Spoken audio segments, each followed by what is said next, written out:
All right, all of you freedom-loving boys and girls, welcome to Mission Critical Podcast. I already just had a little bit of a technical issue with my Morse code intro, so we'll have to come back to that another time. But this is episode 16 of Mission Critical Podcast.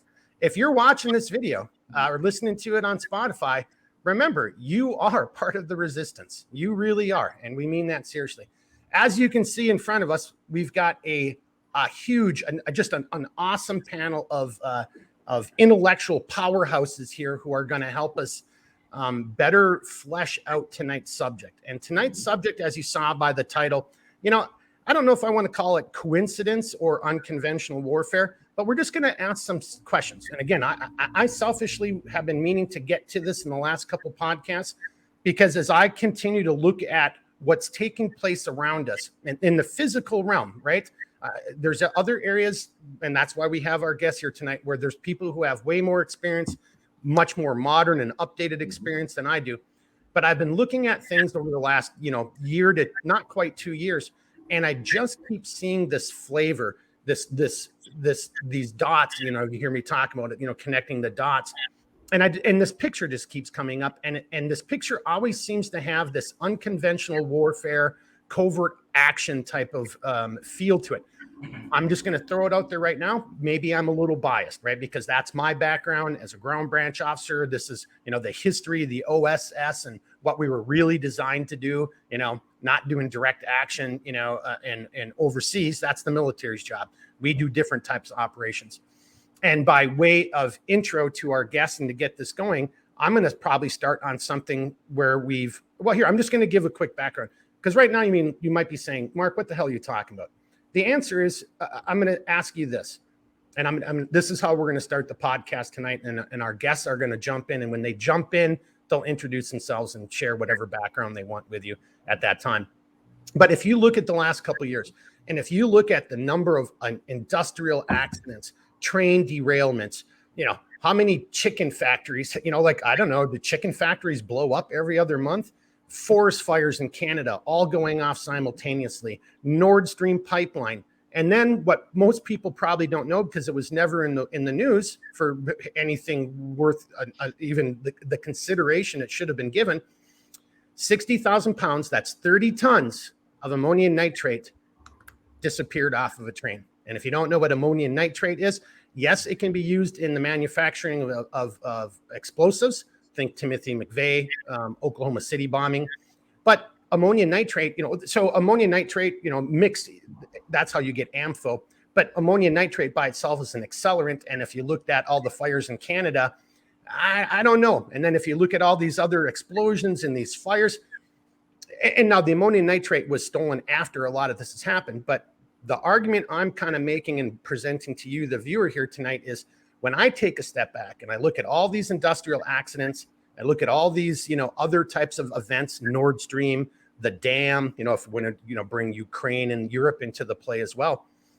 And I just keep coming back to, this is either finally a terrorist organization that's getting its shit together, which is not the normal way of things for terrorist organizations, or it's a nation state, an actor state that has trained individuals and resources, trained enough to get into an open society such as the United States, have a population base that they can recruit from, get resources from, blend in with, and then conduct operations. And that ammonium nitrate, my argument will be, boy, that's a great resupply right there, because you can't have, Russian or Chinese aircraft, airdrop in materials. Although with our smuggling that takes place around the southern border, and you'll see why I'm bringing this up, you could be doing some stuff with the cartels to get, materials, supplies, personnel in. So that is kind of my argument. And I know that seems pretty broad, but it's going to be everything from industrial accidents to direct action that we've seen. Somebody blew up Nord Stream, right? For example. And we're going to get into the porous southern border, clandestine operations, things of that nature. So on that note, I think we got Patrick, our first guest, who's been on before, but I think Patrick said he wanted to kick this bad boy off. So Patrick, you want to just take this and start running? Did I give you enough to chew on there, or what do you think? Yeah, I think that's enough. Thanks again for having me too, guys. I appreciate it. Name's Patrick. I think I did a little bit of an intro last time I was on, but I've got over like 28, 29 years of military service. Joined the Marine Corps back in 1988. Moved out of the military during the Clinton days. Got into law enforcement. Did local and state law enforcement. Ended up coming back to the military after 9/11. Was in combat arms. Ended up switching more over onto the intelligence side. I met Mark at CIA around the 2006-ish time frame. I think I actually met you we met in the military, but we kind of reconvened around the 2006, 2007 time frame, and then kind of crossed paths several times from there. I moved on from that and got into state government again, working for the state of Illinois, and then also a major county in Illinois that handled a lot of, for lack of a better term, emergency management funds, things like that. And then started working with the larger Department of Homeland Security on the intelligence side, and that's where I'm currently at right now. So getting back to kind of what you started, I'm also a fan of history, of the OSS. I love the agency's history going back to the OSS, and I'm not sure if a lot of people knew about the British, I guess you'd call brothers that we had that we kind of formed after, called the Special Operations Executive. But a lot of the things that Mark is talking about, go back to that history. None of this stuff's really new.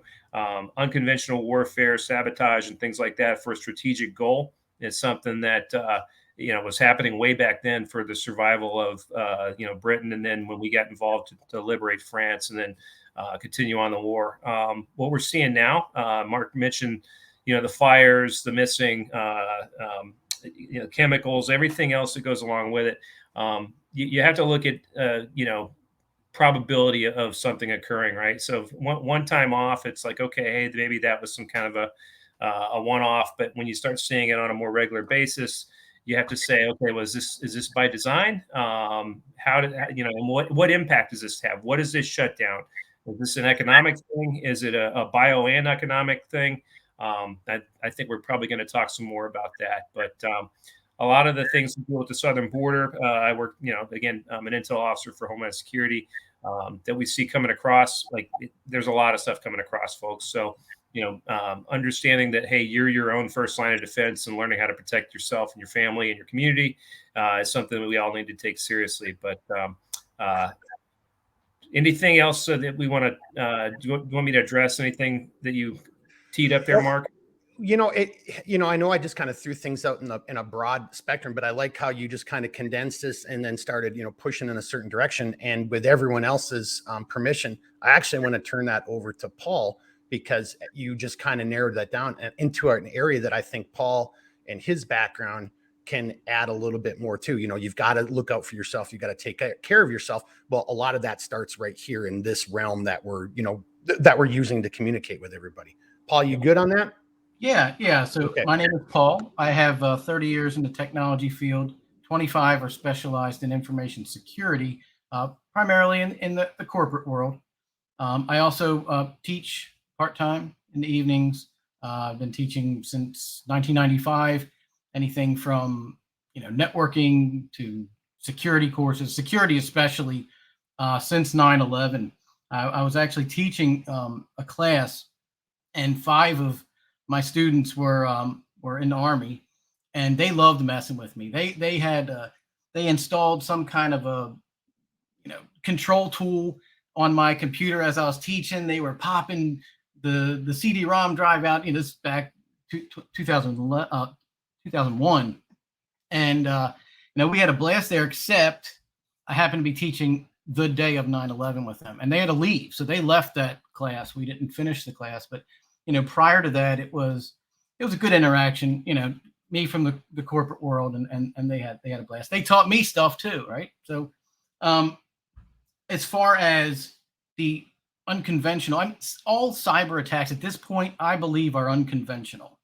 Okay, but they may end up being a primary method of attack in the future, because all of those things where you were talking about, whether there's fires or there's plants, or power plants and so on, they're all controlled by computers. So if you attack the computer that keeps them up and running, or in any way, then you very well could take them down without firing a shot or doing any kind of bombing or anything like that. So that's where I think that, as you said, Mark, I'm absolutely concerned about these fires and bombing, chicken plants blowing up. I mean, that doesn't make any sense. And what every chicken had the bird flu for a while, so they were killing them intentionally. I some of this stuff, it doesn't make sense. So I agree with you, 100% there. You also mentioned something about, well, it could be a nation state. Absolutely. We know that there are certain countries out there that have, whether they're internal to their country or they're hired, that are going to do cyber attacks. Cyber attacks can cripple any agency, any company out there. How many ransomware attacks do you read about? How many breaches do you read about every week? So, all of these are unconventional methods that can actually take down, if you can take down a power plant based on a combination, let's say, of a cyber attack and then a bomb in there, how long is it going to take to recover from that? How many people will be able to live through that repair time?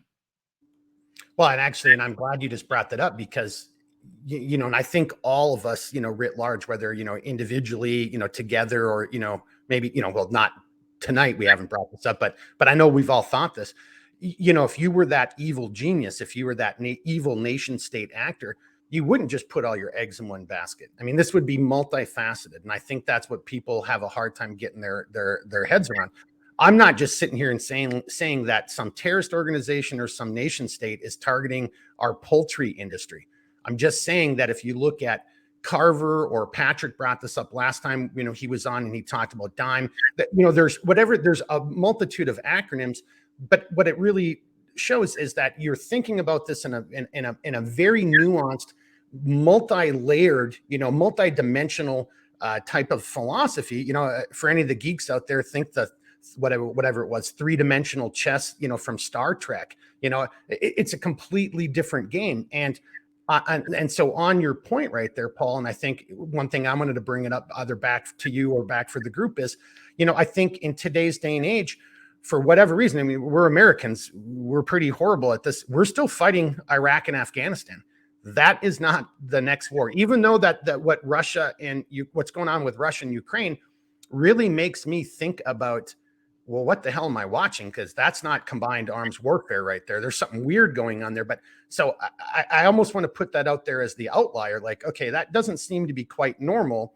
That's not how modern nation states fight combined arms operations, especially after you've watched us, in Iraq and Afghanistan and other parts of the world. You see how we fight wars. So you've got to find a way to counter that. And you either have to find a better way of doing, that high mobility, that dimensional type of direct action overt military operation, or you've got to go to UW, unconventional warfare, covert action. Does that make a little bit of sense, Paul? I mean, kind of adding to the flavor of what you're saying, because wouldn't cyber and so many other aspects of that. And on that note, I kind of want to come down to Chip after you, because I think Chip is going to agree with me on that one, on one area at least. He doesn't agree with me on baseball, but I think he's going to agree with me on that one in a certain area. I'm in 100% agreement with you there. So I'll pass to Chip. All right, Chip, you want to come in on that? You're still on mute, sir. You're still on mute. Chip, you're still on mute. There you go. I'm at it from the perspective of a retired FBI agent. Again, most of my time was spent in the CT realm. CT means? Counterterrorism. Thank you. So it pains me to agree with you there, Mark, but I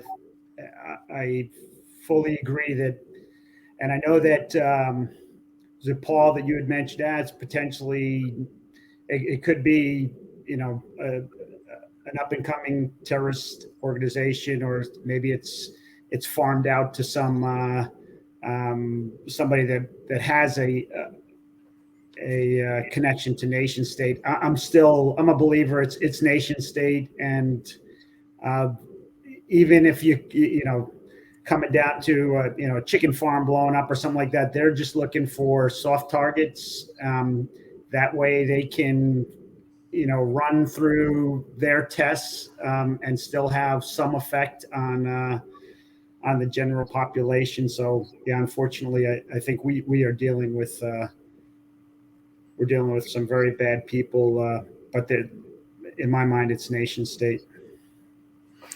Hey, so on that, and I'm going to come back over to Patrick real quickly. Patrick, so I got to throw myself under the bus. You know, I'm trying to be better at this, and you know, and Chip just said CT, and I wanted to make sure everybody understood what CT was. I don't know if we used Carver in the last time when you were on. I know we did Dime. Do you want to respond to Chip's comments, add to it, but then just let everybody know what we mean when we say Carver, and you know, kind of its origins. I mean, so yeah, you do it because I talk too much, according to Chip. All right. Well, you hey, feel free to chime in if you've got a value add on. If you screw it up, I'll say something. Yeah. Okay. So Carver is now Carver plus shock matrix. It's something that was designed by the U.S. military to come up with a way to score and prioritize targets that, if we were going into a country, that we could cripple or, you know, minimize in order to, you know, achieve our military objectives, to get, you know, to what we wanted to accomplish. Like what things did we need to remove or impact that could, you know, increase our chance of success. So the Carver. Before you go any further, just to add in there, this is both in terms of direct action, which is overt, and covert action, which is either clandestine or covert, depending on, you know, how. So for just that, I'm going to say that. So something is clandestine if you never know I did it. So like right now, we don't know. Well, we're not saying we know if we know who blew up Nord Stream. But if we didn't know you did it, you were able to sneak in there and then blow it up. But the moment after it was blown up, we know you did it. That's when it's, you know, that's covert, and everything covert becomes overt once we know who did it. Clandestine is designed to, you never know I did it. So I just felt that was necessary before you start going into Carver, because Carver can be as overt and direct action as it can be clandestine or covert. Yeah, Mark, you're right. You could overlay that, you know, as far as your methods to achieve these things, right? So, yeah, sometimes you don't want to have your name all over the fact that you destroyed something. And then the pipeline's a good example. We don't know who did it, right? But it happened. So there you go. But as far as Carver goes, like, just to give the audience some frame of reference. You know, it's an acronym. Everything in the government's an acronym, but it stands for criticality. How critical is that piece of infrastructure, equipment? You know, I mean, hey, chickens.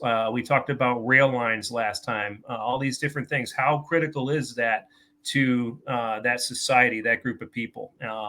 Whether it's a small community, whether it branches out to a larger, you know, nationwide thing or not. Accessibility kind of like lends itself to ask the questions. How can we do that? How can we, you know, if we're going to attack, let's put the red team hat on for a second and say, let's go after chicken farms or cattle or whatever.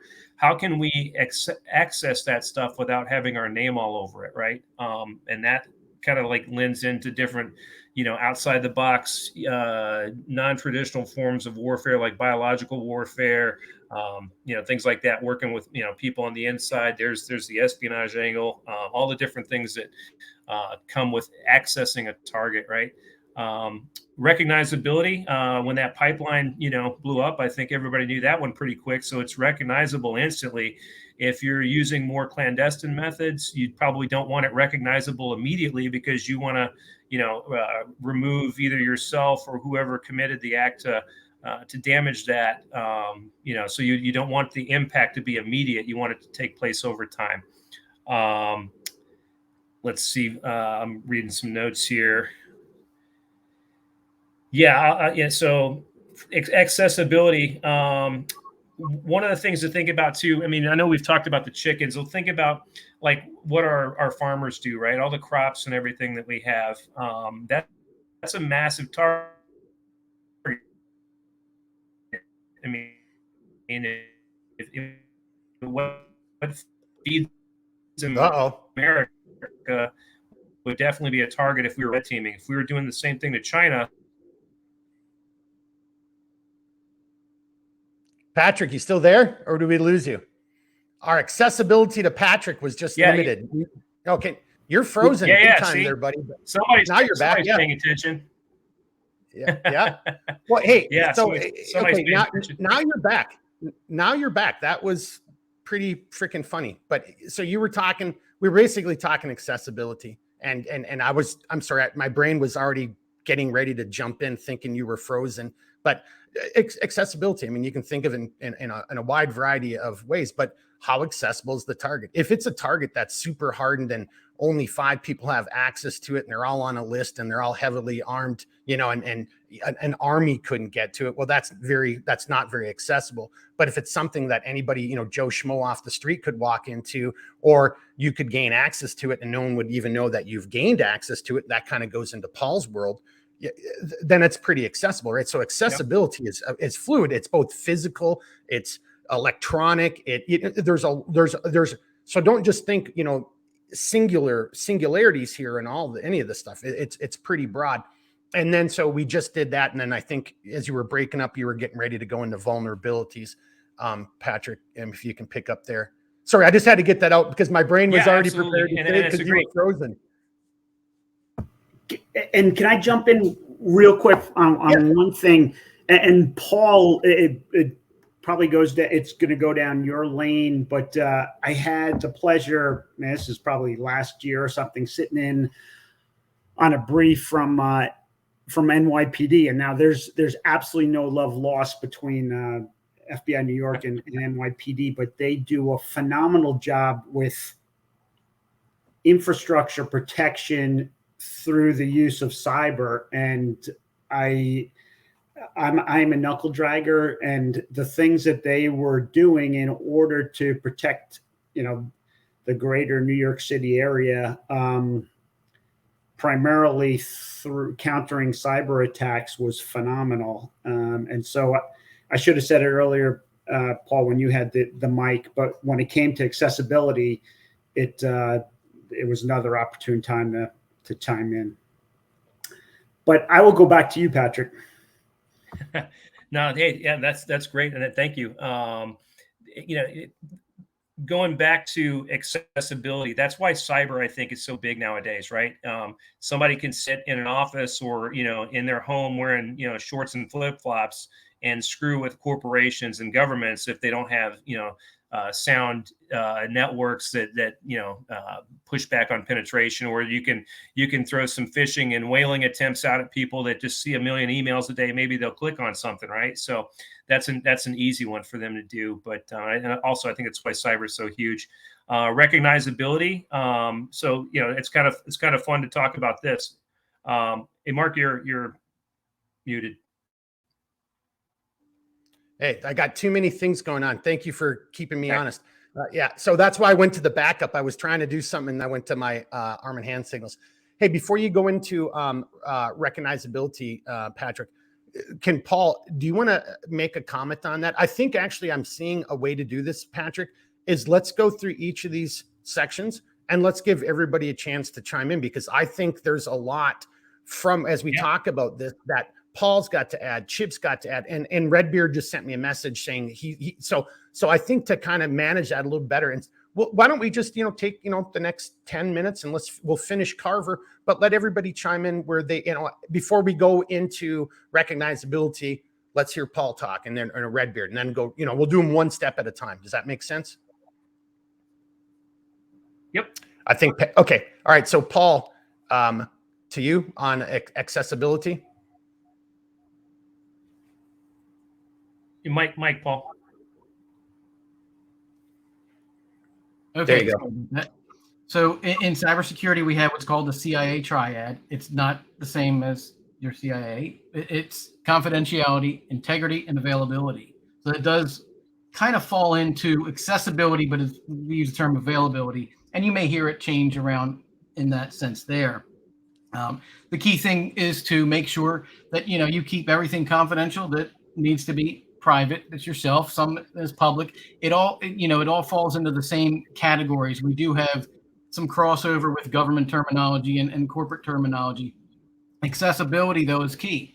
And that's where if you have, let's say you have some kind of an incident where your backups are inaccessible, they're destroyed, or maybe the computer power lines or the network lines are down, and you have an outage at your local site.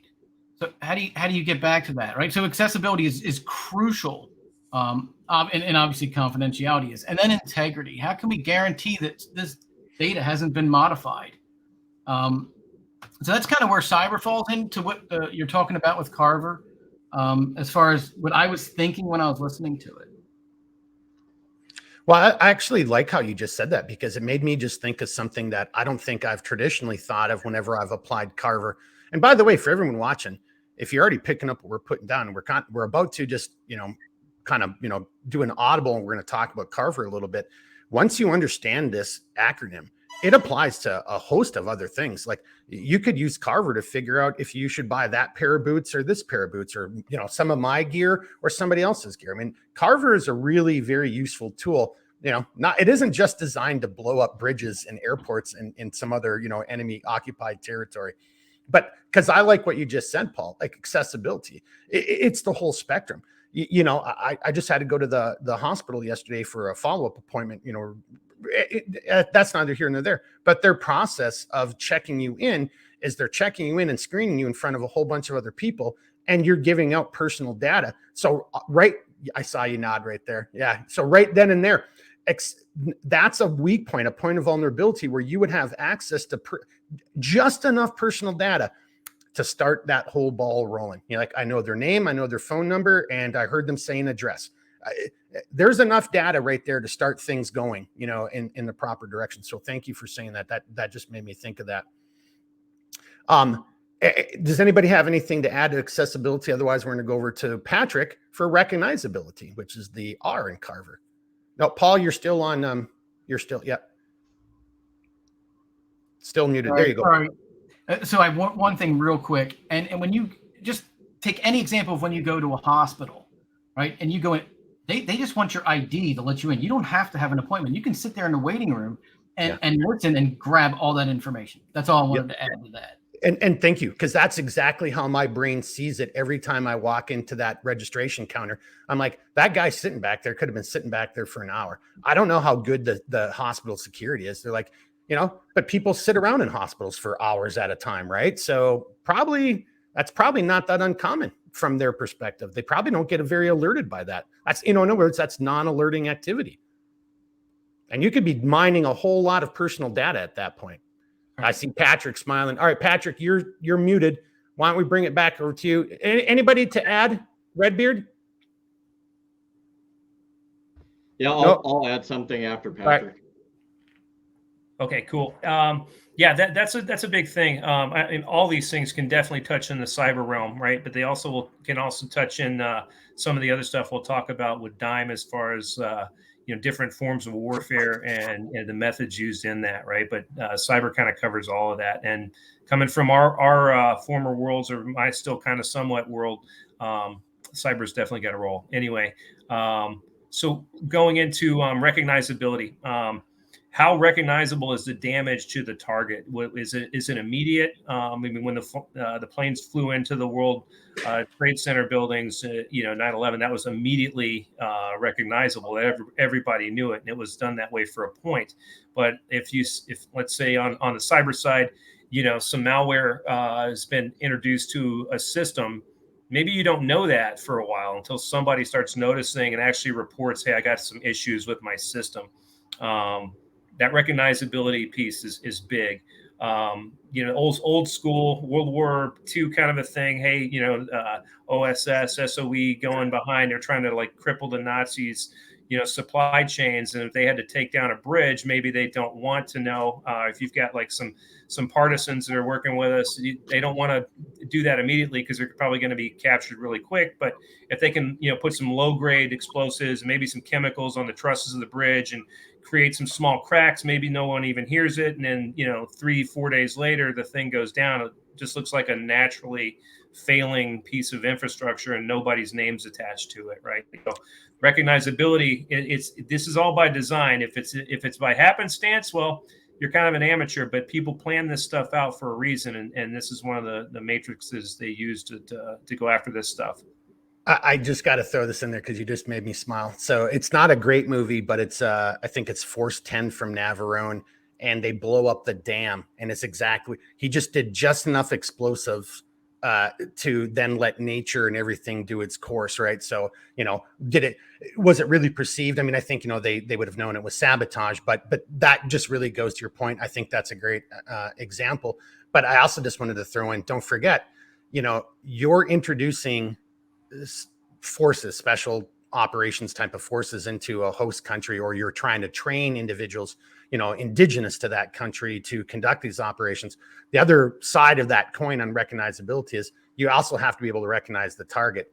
If my target is, hey, it's a water bottle and it looks exactly like this and everybody will recognize it, good to go. That's some, but if it's some wazoo thing that no one's ever seen before, and this kind of goes into Paul's world. And that's what another reason I was smiling, Patrick, because when on the tech side, there's some things to target and ways and the effects of targeting them that are hard for most of us to recognize them, if that makes sense. Paul, Does that make sense?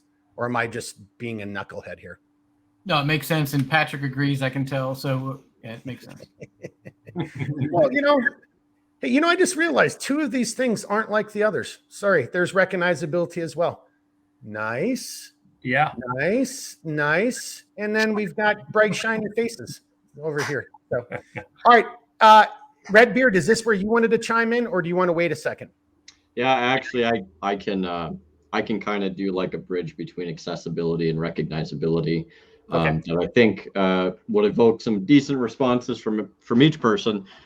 So I don't know, I think Patrick might know, and Paul, I don't know if I mentioned it the last podcast we were on, but so as Mark knows, I used to work through a contractor on the railroad.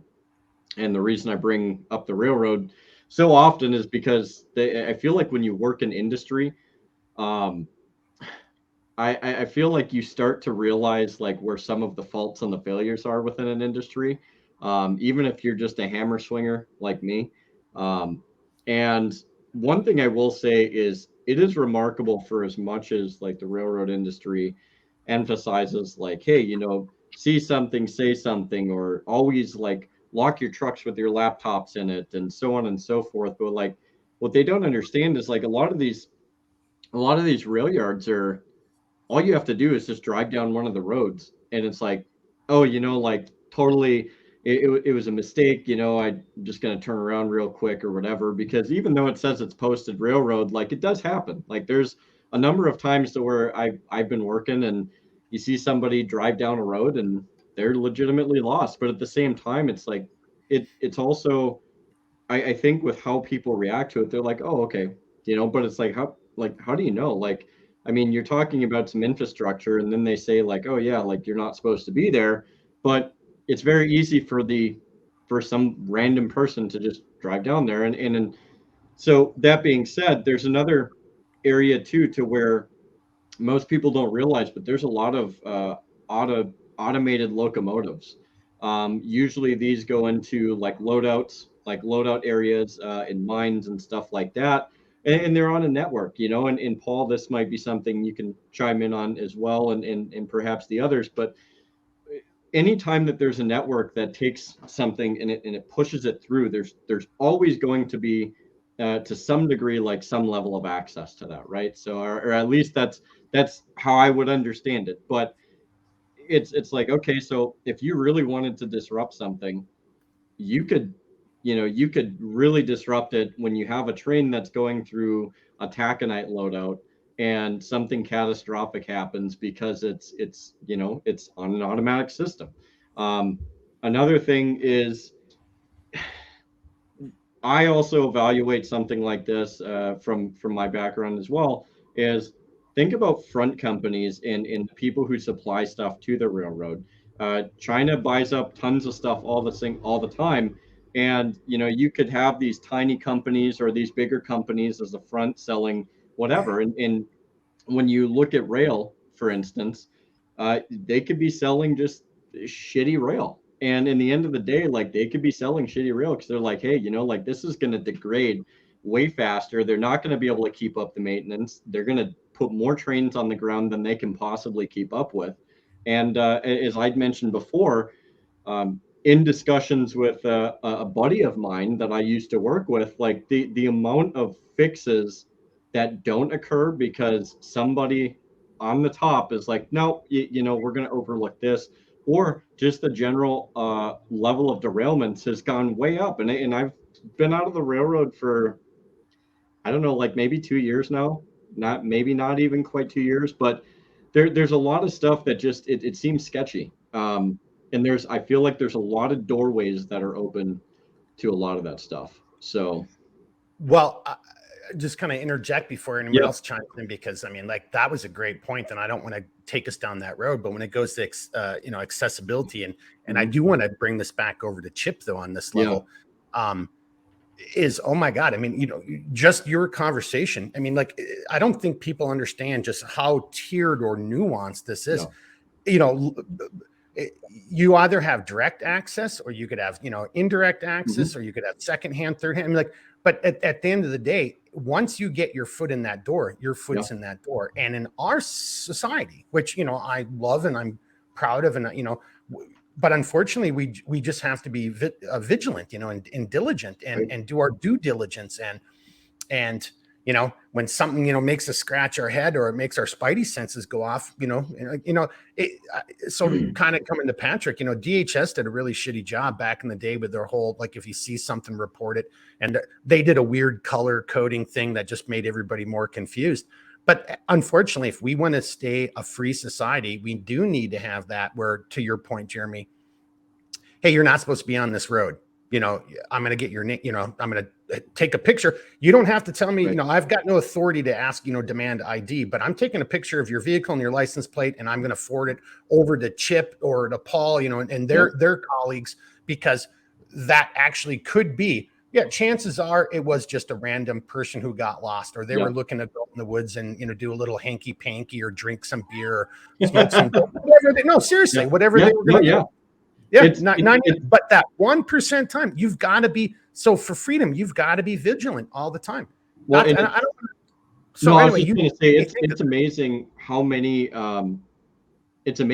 people actually go shooting out by the rail lines too. Like there's so much, and I'm not saying that it's anything nefarious, because it's probably some, backwoods dudes just doing whatever they do, which, I mean, is kind of the American thing. But at the same time, it's like, to your point, Mark, like it seems so lax. Like anytime that I've seen stuff, like even the CN guys that I worked with, I don't know if that's going to cause an issue, but whatever. It's like, by the way, CN is not cyber or, or chemical, nuclear. It's actual train Canadian company. National.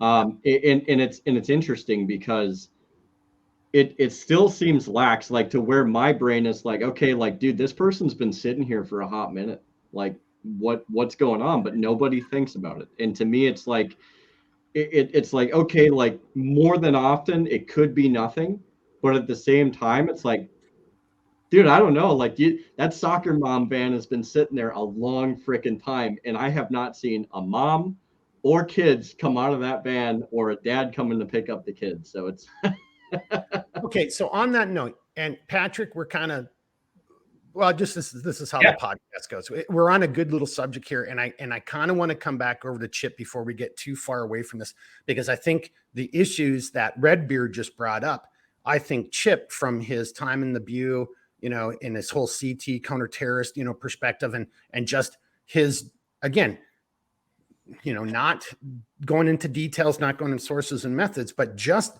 his basic knowledge of what that real undocumented threat looks like.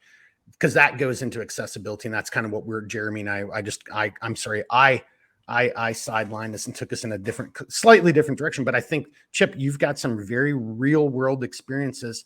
And honestly, Patrick, they dovetail with your more recent experiences as well, that go to this point, that the accessibility about targets that would be deemed vulnerable or of interest, criticality in within our domestic infrastructure.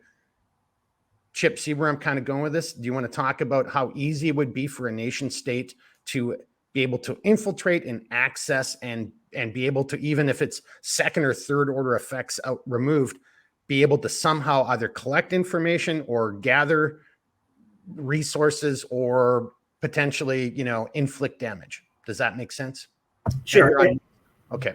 And what I'll do, I want to first go back kind of what Redbeard and to what you were saying just a couple minutes ago, as far as DHS may have something similar, but I'm much more familiar with the FBI's system, and I know that it runs at the local, state, and federal level as far as the response goes. But the Guardian system, where just what Redbeard was saying, as far as, okay, some wackadoo or just somebody who's just lost, drives down into a rail yard and has to get turned around by a worker.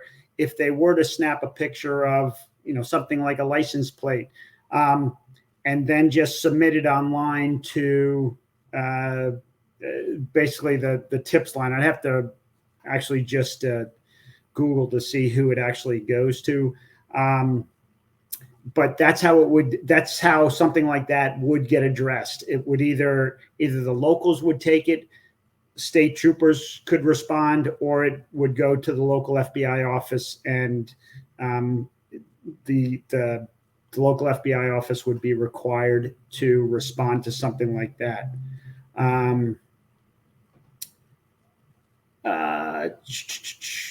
So there is a system out there. It's not perfect, but it is a heck of a lot better, or it has gotten a heck of a lot better over the years. It initially started out as just CT, but I think it's a much more robust system, and now includes cyber threats.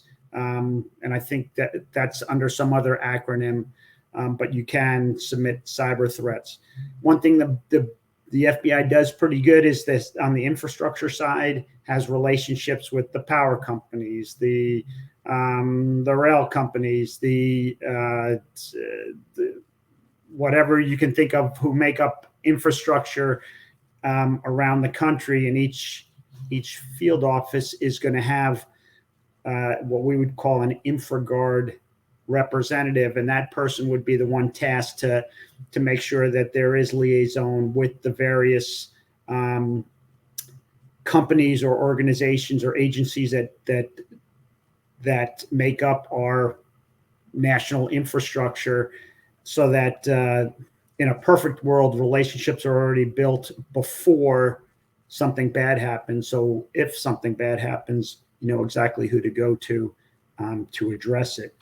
On the other point, Mark, that I think not looking at that note, but on the other point that Mark you had made, I'm not a what we would call CI or counterintelligence in the FBI. I think that's a little bit different than you folks on the intel side when you say CI, but in the FBI terms, that's going after spies, where I think it's more looking internal on the intel side. But you've seen the show on TV, The Illegals, or The Americans, who are basically illegals from Russia. Very bad, and can do. I still got you. You're good. Okay. You're good. I got you. Very bad, but I would say the Chinese, and it's something I think, Mark, you and I had spoken about recently. They have got to be 10 times as I don't want to say as aggressive, but their numbers got to be 10 times whatever the Russians are throwing out.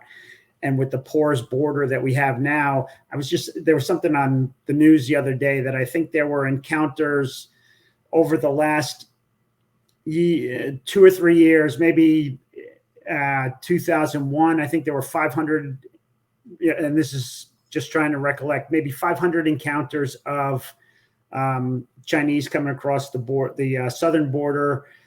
And the next year it was 1,200, and then this past year it was 12,000. And that's just people who they ran into. And there are rat lines that are much more secure. And so if the getaways on that have to be, to the nth degree. So the Chinese got to be all over this country, unfortunately, and they're going to be more nefarious, I think, than the Russians are. And just to add a little flavor to the soup you just poured us, which is very hot, by the way. It's very tasty, but it's very hot, so you got to be careful. Is the soup hot or am I hot? Well, you're kind of hot too, but hey, but just on a serious note, I mean, so, to break that down, what Chip's talking about, he's talking about rat lines. If you've been in the military, served in any of the forever wars, or you knew somebody in the military, you probably heard that term rat line. But imagine, so, we're fighting in this country. Here, just look at our faces right here. So, and from my perspective, it's me here, and then it's, well, I guess I'm doing it backwards, and then Paul's right next to me. If Paul is the foreign country that wants to do battle against me, but doesn't want to do it openly, right? Is using, again, unconventional warfare, covert action, call it what you will, a couple different ways. They'll find ways in which that they can sneak across that border, right? Our southern border, our northern border as well. Matter of fact, there's finally some attention being drawn to our northern border, but our southern border is incredibly porous. There's all these rat lines.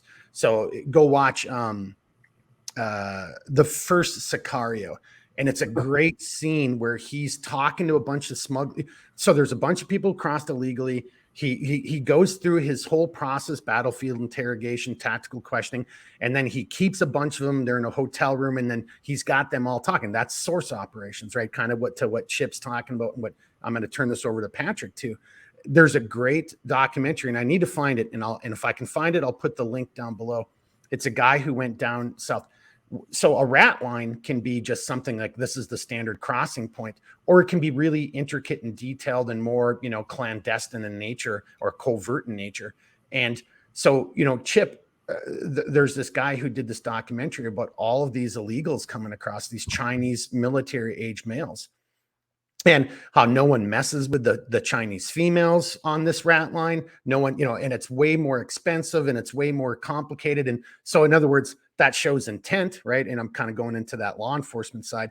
You're not just trying to walk across the Rio Grande like everybody else. You're actually trying to be circumspect. You're trying not to get caught. You're trying to find more clandestine ways to get into the country. And I'm wondering, as we kind of are going a little bit away from Carver, but it's still part of Carver, because it goes to accessibility. Because to me, all those dots on the wall I keep seeing is like, well, if I had, as many people as the Chinese did within their, other intelligence apparatus and military intelligence apparatus, well, some of them, to Redbeard's point, I could just like have them being in a university working with Paul, for example, as, getting their master's degree, or, helping to teach about, cyber, or, because that's a huge part of our world today. Or it could be they own a small company that's, working with Redbeard and providing a certain, service, everything from janitorial to, a high-end service to a railroad, or what I want you and Patrick to talk about, if you can, to even more advanced and more technological, again, going to the university. Look at how much industrial, hell, I'm just going to say it, Fang. Like, dude, that's classic example. It's on the more intelligent spectrum of, operations, but it still fits the bill of how many, like Chinese people have been cozied up to American politicians. And then once they're about to get busted, they're suddenly out of the country. But, oh, nothing to see here, folks. There was no impropriety or anything. Then why'd those guys freaking, get out in the middle of the night, through their exfil, so you couldn't arrest them or take them into questioning? So I don't know, Chip, I see you smiling a little bit. I don't know. It's like the classic honeypot. That's why I was smiling. It is though. But so accessibility, I guess I'm kind of harping this a little bit because our freedom, which is great and needs to be protected, but to, Redbeard and I think everybody else's point, that means we have to be even that much more vigilant.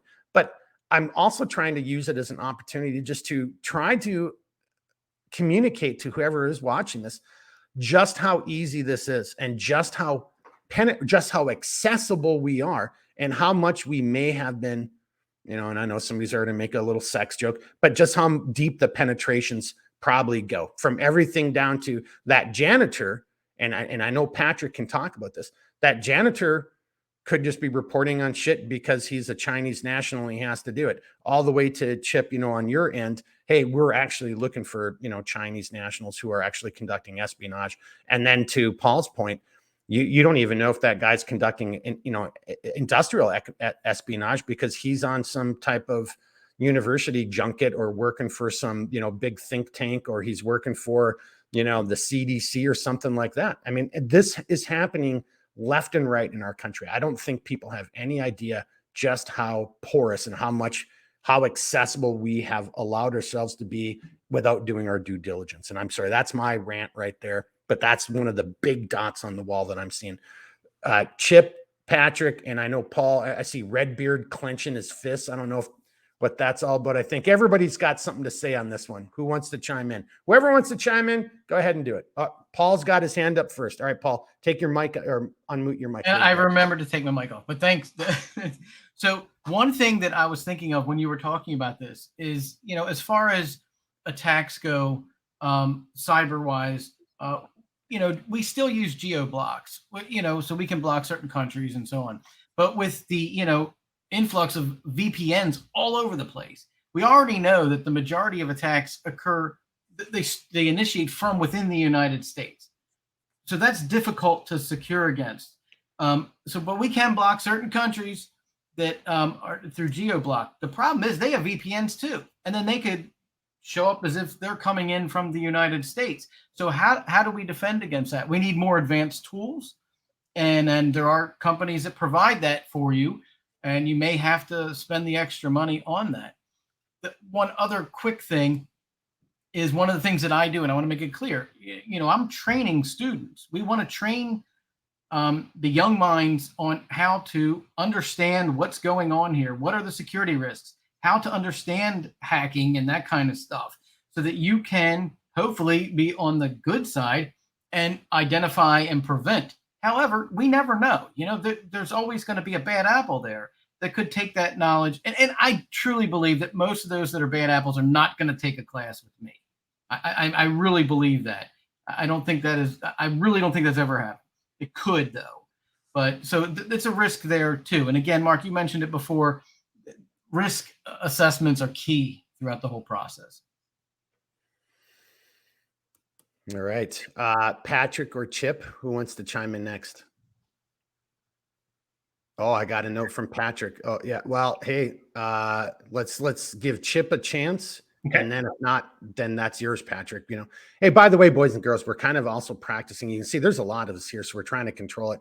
But we're also, and we'll talk about this at the very end, but we're also thinking about live streaming and stuff. So right now, I'm bringing everybody up front, but then we're communicating in a chat, because obviously you can tell this is a pretty intricate, detailed conversation. There's 5 of us. So there's a lot of balls in the air right now.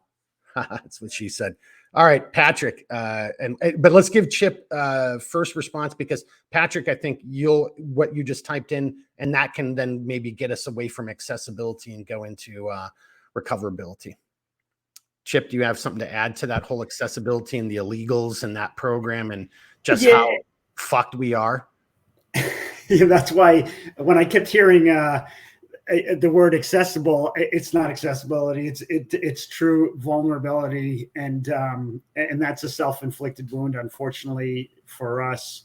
There were some other things that had come to mind. I know when you were talking, Mark, with regards to even just universities, not only the students taking classes, but those folks that are there working as grad students, Yep. in the tech industry, those folks, that the theft of intellectual property that we are losing to the Chinese is just absolutely ridiculous. When we talk about getting our lunch eaten, it is we're getting lunch, dinner, and breakfast the next day eaten by the Chinese. And I hate to say it, it doesn't seem like we really give a shit.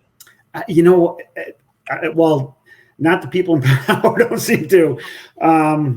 Hopefully there's a fix. But if we don't get it fixed, we at some point we're going to get to we'll get down so far down the road there. It may be too tough to get back. It just made me think of something. So here we are, again, you're going to what you just said, that working within universities, and a lot of these universities have grants and funding, and they're working on, whether it's, second or third order degree removed from, DARPA or other military organizations. But like, it's getting to the point as we're developing a new technology to help defend, our country and, and freedom. We're like, oh, we'll have that in 6 months, but we've been so penetrated. The Chinese we're really, in my opinion, almost at that point, where it's like they have it almost in near real time with us. So if this continues, another year, 2 years down the road, well, look, no. So here, I just realized I'm proving my own point. They're already doing it. They're hiring European pilots to train their Air Force on how to kill Europeans and Americans. And people are doing it. They are just for money. Oh, but this is different. It's an outreach program. The Communist Chinese Party, the People's Liberation Army, is hiring, people with our types of backgrounds, but who are fighter pilots, with that skill and experience, to go and teach their fighter pilots how to be better fighter pilots. And we're doing it. What the fuck? Over. Patrick, I can see you nodding. Okay, you got to let me off the leash now. I got to run. Yeah, you're off the leash. You're off the leash, brother. All right. So first of all, I think it's important for everybody to understand the difference between how the Chinese approach, collection espionage versus other countries, right? So everybody, and I was happy to hear Chip bring up the Americans, because I love the show, because the executive producer was a guy from the agency who did a fantastic job, even though it's a little dramatic, but hey, you got to speed things up and keep the audience coming back. So great show. But those folks came over and they were living undercover for a long period of time, and they would look for opportunities. And this is real life, right? Look for opportunities to identify targets that had placement and access to something that the Russians wanted, and then they would go after it in a variety of ways, whether it was the honey trap, whether it was dirtying somebody up and trying to coerce them into doing something. Whether do you mind? Just real quickly, placement and access for everybody listening. Placement would be company X has a technology I want. I'm looking for somebody who works for company X. And then the technology I want is I have to find somebody who has access to that technology, either a scientist or you see in one episode, just a janitor who can get into the room where that thing is taking place. So placement and access, that's what that means. Yeah. Yeah. We can also do a breakdown of PAMSA on another episode. So that'd be pretty good. Let's see, but going back to the comparison between the Chinese, they decided, hey, look, first of all, they had the one child policy for like almost 40 years. So there's a massive age disparity in their population. So that large group of people that could have been conducting research and developing things for the Chinese government and the PLA doesn't exist. So their answer to fix that is, well, hey, let's just go steal it. Let's send our students to universities. Let's put them in there to gather up everything they can. Let's try to get research assistance. Let's try to have partnerships with universities. I see this stuff all the time. Going back to, one of the things Chip said, and I know Mark, like we spent 20 plus years, the forever war fighting terrorism. And while that was going on, our adversaries, it was a learning lab. Hey, what did they use? How did they do it? what are some of the vulnerabilities? How can we exploit this? How can we exploit that? And we better start ramping up our own capabilities in case we ever have to fight them in a more conventional war. Well, they did that, and they're still doing that right now. The way that the Chinese go about it is the death by the 1,000 cuts approach. So instead of like having somebody go into a university to go for the home run and steal the entire program that's being conducted at, I don't know, University of Minnesota, Georgetown, Duke, wherever, and then just send that back. No, well, why do that? Because that's you're putting all your eggs in one basket. So instead, they'll just flood that university or universities that have similar programs with people, and they all simultaneously collect everything they can. And if anyone understands how intelligence works, all that stuff goes back to China. And you've got this group of analysts that's reverse engineering and putting all this stuff together, right? So from my standpoint, I've seen people that were here to study how a certain professor teaches, like what's his style and how does he convey? Why is he one of the leading professors in, whatever the STEM technology is? Why is he effective? They're trying to mimic every single thing. Our universities are really, really naive to this fact. The idea that in the academic world that, hey, it's the free sharing of knowledge and that's going to make the world a safer and better place. Well, that's great until somebody decides to use it for their own purposes. And that's what the Chinese have done. If those own purposes are dropping a bomb on your head, right. Probably if you're trying to, and they are, they're trying to advance their military. So I put this in the chat, but for the group that's listening or watching, in 2017, the Chinese Communist Party passed what's called the Military Civil Fusion Law. And what that does is it makes every single Chinese citizen that's traveling overseas for business or academia, for whatever purpose, it basically puts the onus on them. Hey, if you come across any information that's valuable to the advancement of the PLA or the Chinese government as a whole, you will provide that to us. And they do that through a myriad of ways. They do that through apps. They do that through just like direct collection. They do that with interfacing with their people from consulates and embassies. And then sometimes they just collect it all and then they go back home and they get debriefed when they get home. It's a massive, it's the largest like collection platform the world has ever seen. And we right now are in, we have been for quite a while. We're in the next Cold War. It's right now. It's been going on for quite a while. Hey, and don't forget, just real quickly, then Redbeard actually has a comment. He's got something he wants to piggyback on what you said, but just also don't forget, I mean, we're seeing it and we're not doing anything about it. It's barely making the news. But some people are doing something about it. No, I'm sorry. I'm trying to be very specific. I'm talking about the quote unquote Chinese police stations. They're policing their own people in foreign countries. And we, for example, are letting them do it. We're not doing shit about it. I mean, so that goes into your set because let's not forget one of their other techniques, their TT, it will be coercion. It's like, hey, your family's still back in the motherland, you are going to give us information about this, that, or the other thing, or we're going to arrest you and deport you or whatever the case is. Well, so they're almost, I don't know if I want to call that, clandestine or covert operations. It's again, it's more overt, but it's still intelligence. They're conducting more overt intelligence operations even within our country, and we're not doing anything about that. If you can set up a police station in somebody's country, imagine what else you can do behind the scenes, right? So the FBI had, and I don't know if Chip knows about this. I mean, you probably do. This is all open now because it hit the DOJ. The FBI ran something called Operation Fox Hunter, and it started up in New York.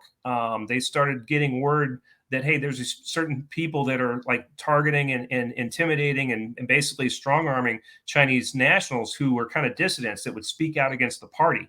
And they would go put the arm on them and say, hey, look, if you keep doing that, you're going to be sent home. And if you try to run, then we're going to take mom and dad and put them into a labor camp. So I think there were 7 or 8 of them that were rolled up. There was one U.S. citizen. He was, sadly enough, a Marine reservist. And he was NYPD, and I think he was working on his own private eye firm. So they hired him to help them track down the dissidents that they wanted to threaten and coerce. So, hey, before you go any further, I remember that story now that you said it. But I see Paul chomping on the bit, Redbeard's chomping on the bit, but let's start with Chip because that goes into he's the only 1811 in this whole group of people. Chip, can you add a little bit to what Patrick just said there from that whole legal and law enforcement perspective? Yeah, again, I've never done that stuff, and to what Patrick, the story that Patrick had brought up, I only saw like one news article in it, and to really show how old school and knuckle draggerish I am, it was in the newspaper, I think. But yeah, and obviously our biggest, and I don't want to say our biggest hurdle, because it's also what is there to protect us. Obviously, the Constitution restricts the things that we can do, but something like this, where the Chinese are so, that's bold. That is absolutely. I don't give an F. We're going to come over there and do it, and then come over there and do it. It's just like anything else. Like they're going to test the wire, and they're going to find a weak spot in the wire and run through it. So exploit it. Yeah. That's maybe one. We got our finger in the dam, or in that particular crack in the dam, but that it's like the Dutch boy. There's 12 other cracks that we don't have enough fingers for. All right. Before we get into trying to solve that problem, then, I know both Redbeard and Paul, I mean, we obviously are touching on something of interest, because I can see it in your guys' eyes. Well, Redbeard's salivating, I think. So let's torture him and let him go last. Paul, response, sir. Okay. So I just, coming from, and again, I work supporting corporations full time, but I do train at universities or continuing education places, whatever. Training students. I do believe that most of them, and we'll take Chinese students just because they were mentioned here, that I think most of them want to leave China for the United States. But as it was mentioned, they don't have a choice. So they come here and they want to get their education so that they can advance their lives. But then they do have obligations going there. We can't be in denial. And the issue that we have there, and we'll just start at the university level only. The professors that are leftists, primarily, we know that they're in denial, or they support communism, and that's just their end goal. And I believe it's the latter, unfortunately. And it's not everyone. I want to make it clear, it's not everyone, but we just need to be real careful there.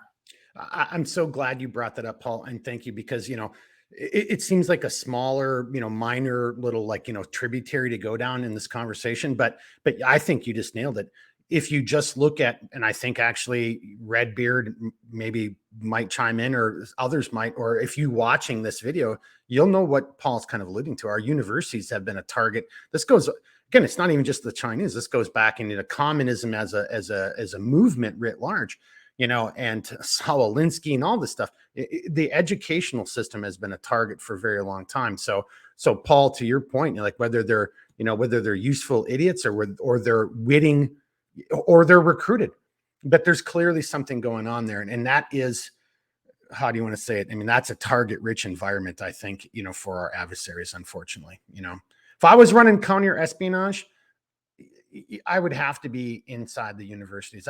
I hate to say that, that's a layup. It's the first place I would go to start trying to break down cells and gather. Unfortunately, the universities is very, very tough, at least from the FBI's perspective. DHS, you guys have a little bit of stuff, a little bit of more kind of leeway, because I know that with I forget, it's not CISA or whatever. There's the folks the cleared contractors, and also the folks that give out funding to the universities that allows those agencies, and it's part of, I'm pretty sure it's DHS or HSI, and allows them to get onto campuses and do things that we, from the FBI's perspective, normally couldn't do unless there was either a very, very good relationship developed or some other extenuating circumstances. Redbeard, are you ready?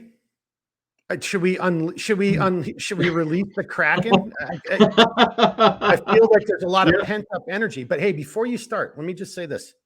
As always, we train to standards, not the time. We're at an hour and 10 minutes. If any of our guests like have other pressing matters, let us know and we'll get you in. But I can already see this is going to be at least an hour and a half because Jeremy's going to talk for about 5 to 10 minutes on whatever's pent up, built up on him. So let's just keep going because we just barely made it through the first 2 letters in the acronym. Jeremy, go ahead, sir.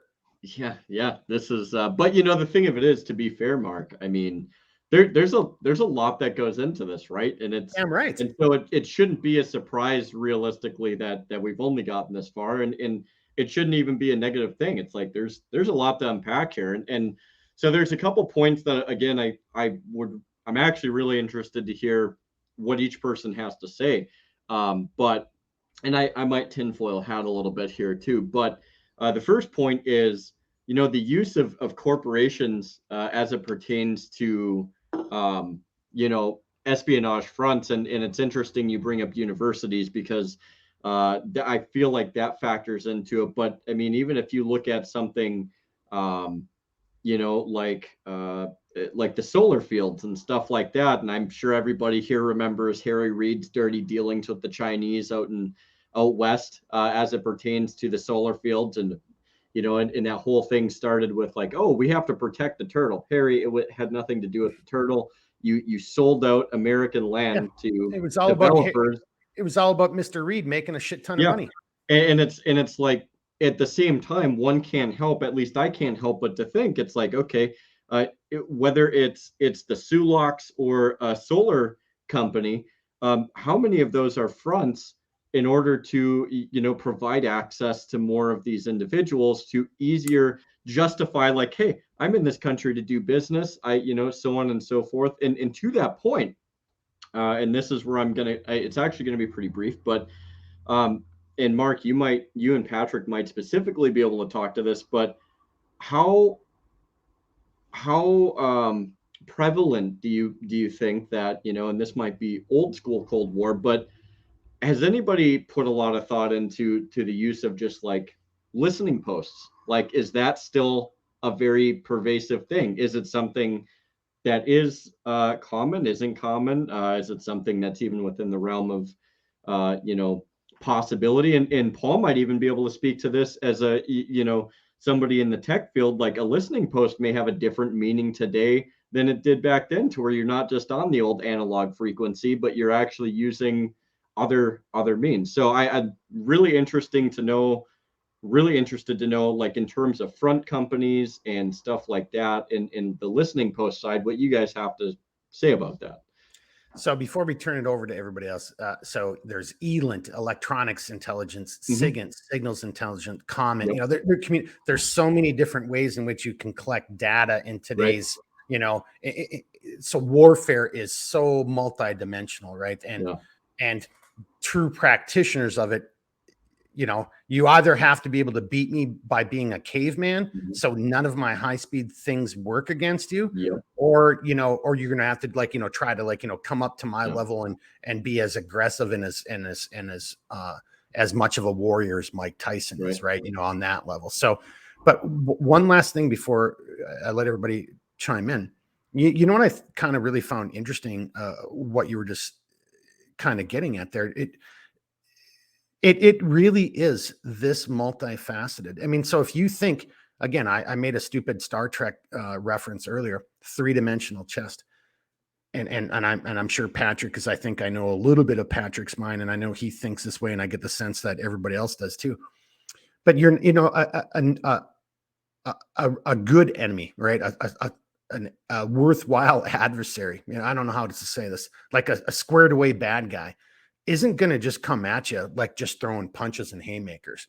It's going to be punches and haymakers. It's going to be an understanding, right? Through Paul's expertise, through Patrick's expertise, through Chip's expertise and experience. It's going to be, oh yeah, there's a certain segment of this society, the educational sector, that's very malleable, and I can turn these kids against, and make them think a certain way.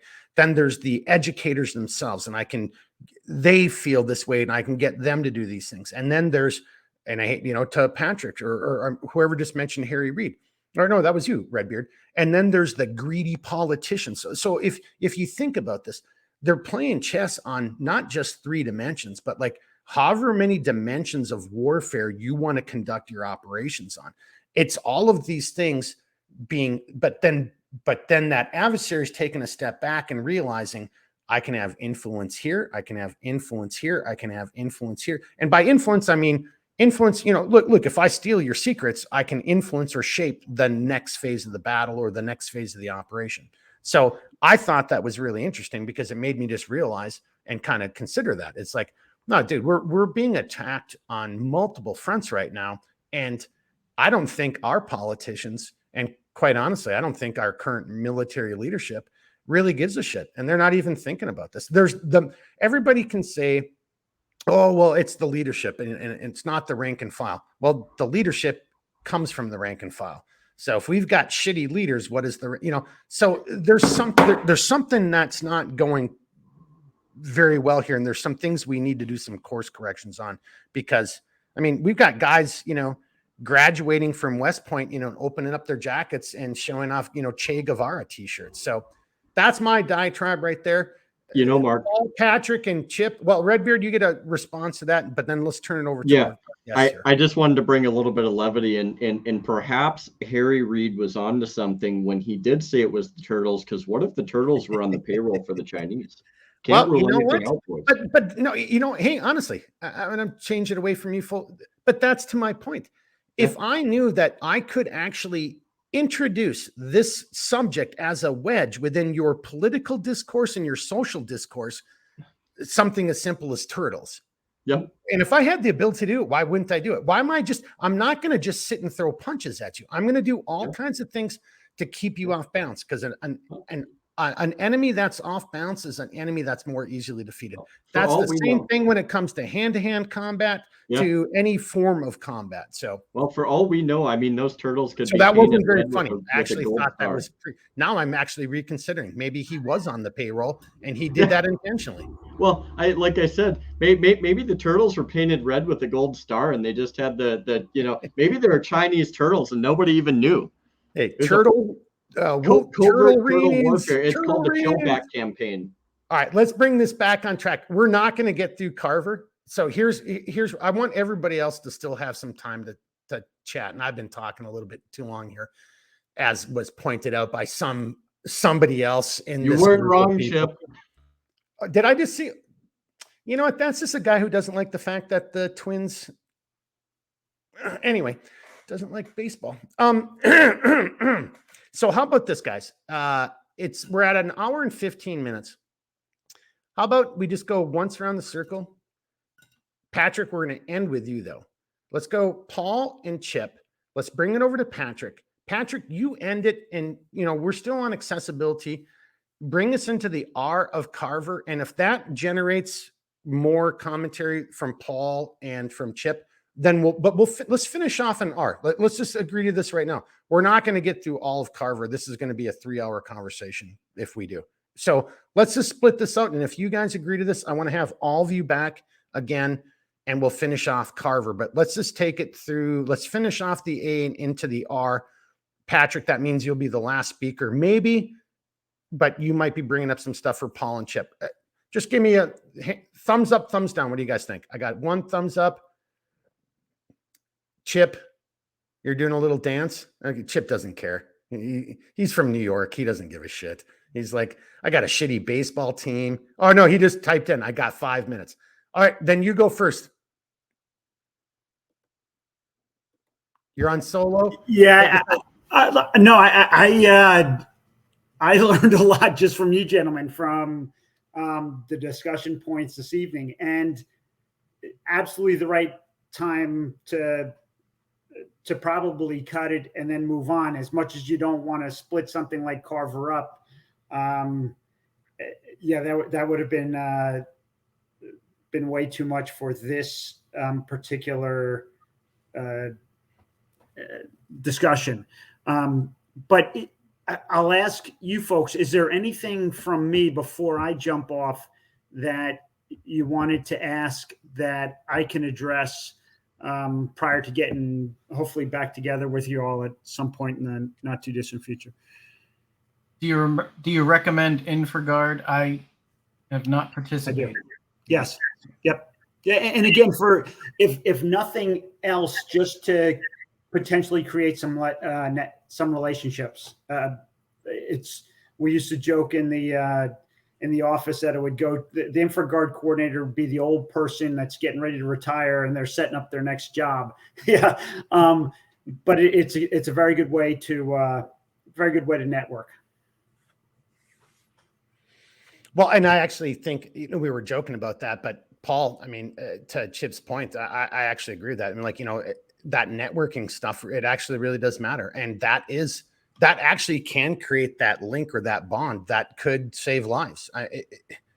Everybody says, oh, it's the good old boy stuff. Yeah. But if people are talking to each other and creating their little networks, and yeah, maybe their real intention, isn't 100%, as altruistic, like I'm looking for my next job, retirement, that's why I waved my hand. I clearly wasn't part of that group. I'm sitting here trying to make gear, but it still makes sense, because those are the relationships that actually is where I think a lot of this battle is going to be won and lost, honestly, is by like-minded individuals who know each other within interagency kind of interactions and cooperation and communication. Yeah, agree wholeheartedly. And InfraGard will get you also into the private sector within the infrastructure setup. So double tap what Mark just said. All right, Chip, you got time for one more question? How much time do you have to be before you have to bounce? You're on. There you go. You're on mute still, sir. A couple of minutes, definitely. Patrick, did you have something or? Yeah, I'll ask this. So, I've worked with the Bureau a lot, over the past 20 years. They used to have the Terrorism Liaison Officer Committee, the TLOC. I know that was a good opportunity for state and locals to show up, get presentations. I think some of the InfraGard folks were welcome too. My question to you is is the Bureau, are we adapting to the next threat being more of the counter intel threat? Or is any discussion being had in that realm? Because, it's one thing for you as an agent to go into a university and that's hey, that's their domain. But if you invite people out, hey, just like anything else, you feed them, you give them some coffee, you give them a good presentation to educate them on what the real threat is.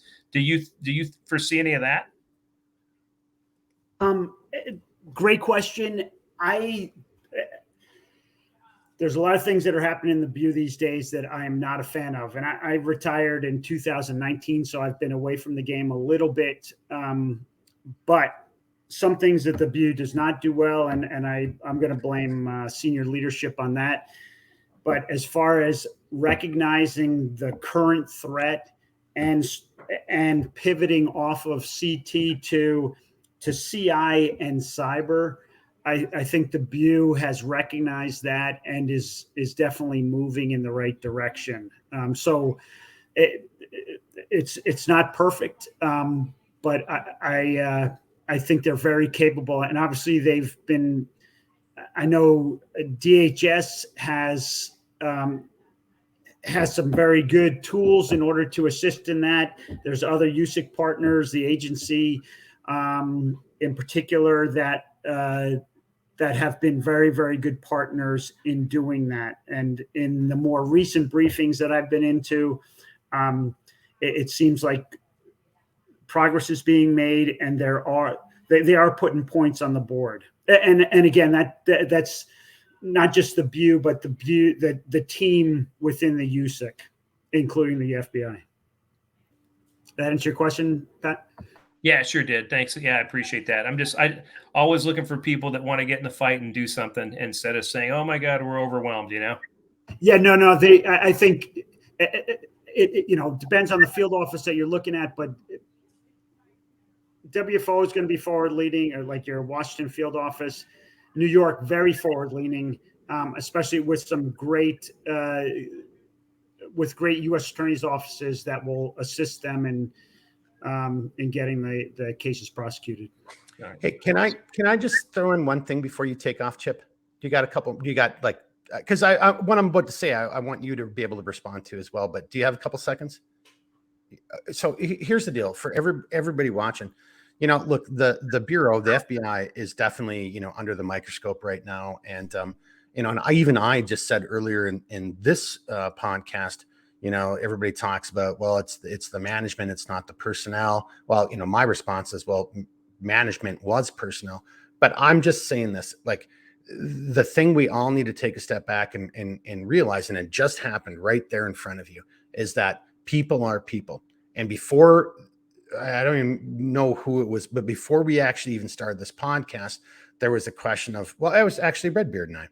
We were talking about, people from this, that, group. And I'm just like, the people are just people. Like, I know tons of white people who are assholes and tons who are good people. I can say the same thing about black people and, Asian people. And, if you want to break it down into German or French, people are just people. And bureaus or agencies, they are just made up of people. And I've known Chip for a long effing time. And I'm here to tell you, Chip's a damn good person. And I think what Chip just, that conversation that Chip and Patrick just had shows how good of people they are. These are two individuals. And I hope for anybody, this is the reason I brought that up. For anybody watching, take that negativity and just like put that shit away. That's what our enemies want.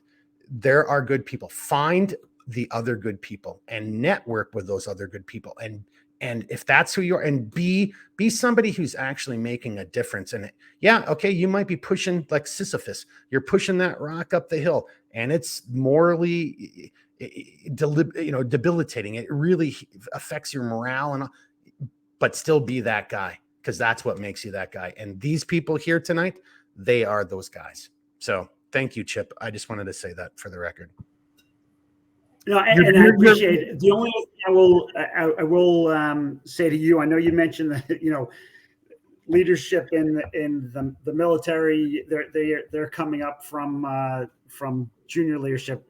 I have 3 kids who are on active duty now, who I think are phenomenal leaders, much better leaders than I ever was, and so. I know there are still good people, and hopefully that ship gets righted also. So that's my except for that oldest one of yours. I've talked to him a couple times, man. I tell you. But gentlemen, if there's nothing else, I am going to break out because I do hear my wife talking. It's been a pleasure, sir. Thank you, Chip. Gentlemen, very nice to meet you. Redbeard, good to see you again. Mark, great to talk to you. And I hope that I get to talk to you all sometime again real soon. So just before you bounce, just to let you know, we're going to wrap this up. You're not going to be part of the after action review, but I'll reach out to you on a personal note. And I'm thinking, depending on what everybody says, we'll try to do part 2 to this next week, or we'll try to actually make it work around your schedule. But I think we need to finish this up, and I think you need to be a part of it because you were a part of this. So, and seriously, as much as I give you shit about your horrible taste in baseball teams, you're a great man, Charlie Brown. I mean that. Gentlemen, many thanks. Stay safe and continue to do great things. Thank you very much. Cheers, buddy. All right. Thanks, Chip. All right. There we go. All right. So here we go, boys and girls. We're at 127. Chip was just kind of taking us out. I think it's a good point to wrap it up, but I think we need to give Patrick his due. Now, Paul, a lot of the ending comments, see, this is why I really wanted to have you on, because, no, Paul, and I'm not trying to throw you under the bus, and don't take it this way, but just so everybody knows, like, dude, there are no cool guys. You're either on the side of good or you're on the side of evil. I don't know what a cool guy is. Paul's a cool guy as far as I'm concerned. He knows a shit ton more about things than I do. And, it might not be about throwing grenades or something like that, but that's not warfare, and that's not the war we're in. So Paul, kind of saying this to you, I don't know how much more time you have.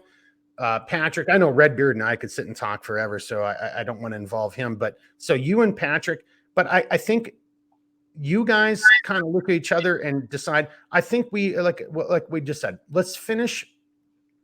We've kind of beaten accessibility to death. I think we go into recognizability. Patrick, with your permission, and we just kind of finish it right there, and we do a part 2. That's my thought, but I'm not in charge. So what do you guys think? Sounds good. Patrick? Yeah, yep. Okay. So Patrick, well, because Patrick's going to like lead us on the way out. So Paul, let me turn it over to you. Okay. Is there anything that you want to say in specifically to what Chip's kind of final comments or that last train of thought was? So and it may be a little bit off on a tangent, and I apologize, but I learn from everyone here every time we talk, which is twice. But Mark and I have talked before. I learn from entry-level students to advanced students. So I don't think that I'm very modest when it comes to my knowledge, but I will share everything that I know best I can. With that said, I wanted to return to the listening post real quick before we close out. And it does exist today. Cell phones are the most common ones we think of. Everyone has one. They are capable of being used, right? Second, PCs and any other computer devices are also able to be used as a listening post. And so are IoT devices. Remember the guy who just got cut off from Amazon because he had an automated response and the driver complained. They cut the guy off for a certain amount of time. So, I just wanted to make sure I got that out today. Other than that, I have plenty to talk about the railroads, and we can talk about that afterwards. But it's a dumpster fire, Paul. Yeah, and I apologize. I'm trying to move screens around, but Paul, you were like main screen, and I could just hear these other guys chuckling when you just said that Amazon story, and I'm like, oh, I got to get it back up so we can capture their faces. But yeah, seriously, accessibility, right? Yeah. Holy effing shit! Holy effing shit! I mean, Paul, high five. We that should have almost been like one of the examples first and foremost in our conversation. That just happened. That made probably more news than the 30 tons, 60,000 pounds of ammonium nitrate that was stolen from a train. But that Amazon story made a lot of news because, I said Alexa, and the next thing you know, I was in handcuffs. We're more concerned about that than we were like, hey, some people just stole some pretty bad shit. What the heck? All right. Sorry, I digress. I'm the one losing my train of thought right now. But hey, it's been a long day. I'm not gonna lie, I'm a human being. It's been a long day. I love Thursdays. I love what we're doing. This is tons of fun for me. But let's keep it real. So again, bringing it back in with everybody's kind of agreement. Yeah, let's just finish it off on R of Carver. Jeremy, I think the way to do that is you get a comment and then we bring it over to Patrick. Patrick takes us out on the R.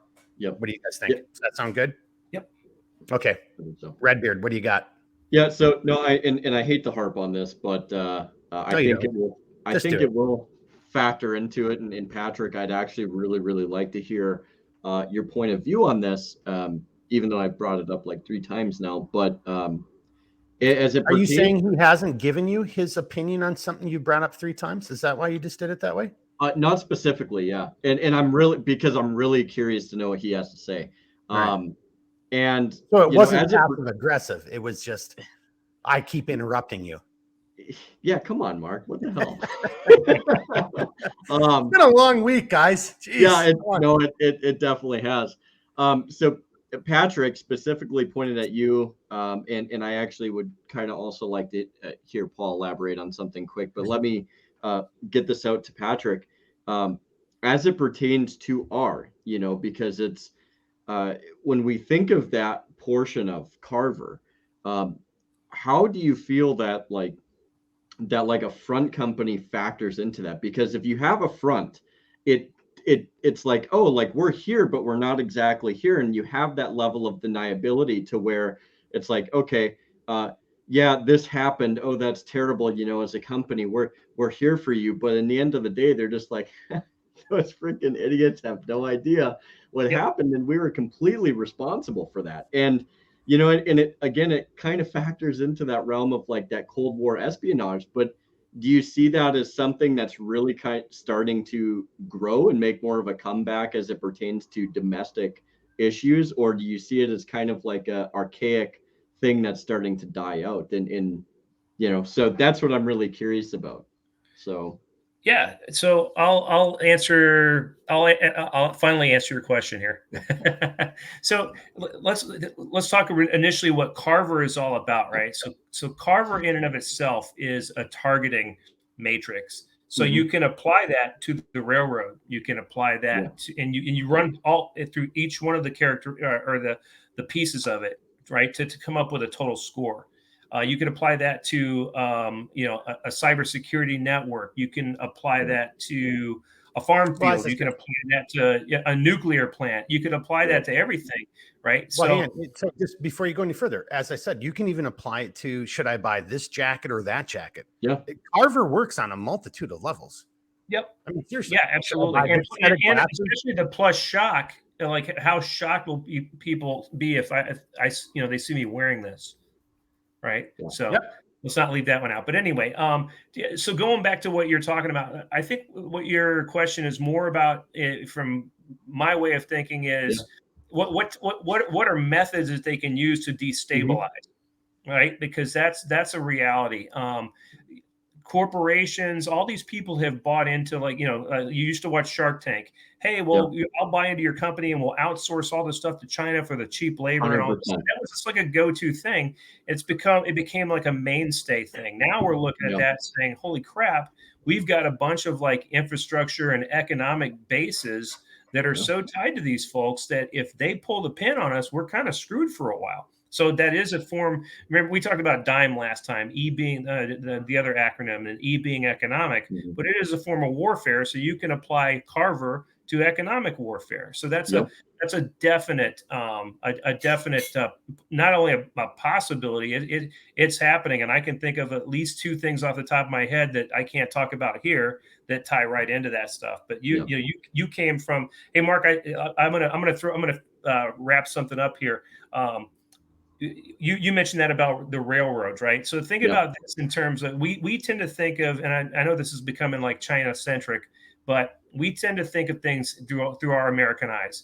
Hey, Paul does cyber. He's at a university. You do railroads. I do Homeland Security. Mark did CIA. In our mind, all these things are different. Over there, everything is one. It's all for the party. Yeah. So there is no, well, you're this, I'm that. We're all part of the party. You're either part of the party or you're not. And if you're on the outs, you're not really going to get preferential treatment. So it doesn't help you to not be. So most people are encouraged to join. So, okay, I'll pause there, Mark. Yeah. Oh no, dude, I was just being a smartass. I was just trying to use that. I'm serious. But it seemed fitting. I was just using it for a plug for my business. It's like, yeah, exactly. Why aren't we buying and manufacturing things in America anymore? I mean, support your local people. I just couldn't help myself, but for trying to like say that. But on a serious note, it doesn't have to be my business. It's any American business. It's all to the point you just made, Patrick. This is exactly, we've gone down this other direction for better or worse. I mean, obviously for worse, in my humble opinion. And we were either led down that or we went down it willingly. Yep. You see what I'm kind of getting at to your point, Patrick? It's like, but are we able to see the abyss right in front of us and take a step back and start doing course corrections?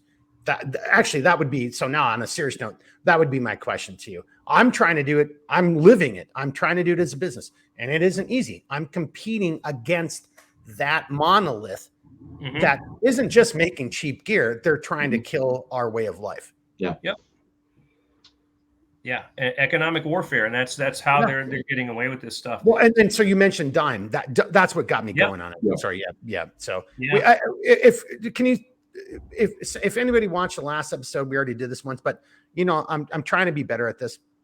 Can you just like spell out what dime is? Yeah, And dime to me is a part of Carver. I mean, it's a subset, or they're a corollary. Well, dime is more. I mean, Carver is going to tie into anything, because any type of warfare, you're going to have a target. So the Carver is a way to score and prioritize your targets, whereas dime is like different, like, you know, forms of and pathways ways in which to conduct warfare. Yeah, ways in which to conduct warfare, and and so it stands for right off the bat, D is diplomatic. Like, diplomacy is a form of warfare. There is this going back and forth. And Mark knows this without being specific. There were things at the agency. There's things that we do at DHS, so we collect information to determine, hey, how are these different, you know, government officials going to, you know, behave? What is their thought process on the United States government, or whatever program it is, or the military, or the State Department, or whoever, right? So diplomacy is always out there, right? When sometimes it's great, sometimes it's not so great. Maybe, I don't know, like now in some regards, but yep. Hey, before you go any further, because I kind of want to bring this over to Patrick, but like diplomacy, I mean, even though when we say diplomacy, we're thinking diplomats, but I would actually think it's more nuanced. And if we go into the technological field, the educational field, that's still, because again, if you're representing your country, you're kind of a diplomat. I know that's kind of a little cheesy, but that falls into that whole umbrella of the diplomatic aspect of war fighting, education, you know, technology, business, diplomacy. It's the same damn thing. You know, like if Bill Gates has been, you know, hired and corrupted by somebody, well, then that's a diplomatic win, because now, you know, one of the world's richest people is like advocating your perspectives or views. I'm not saying that's what the case is. It's hyperbole. I'm just trying to give an example.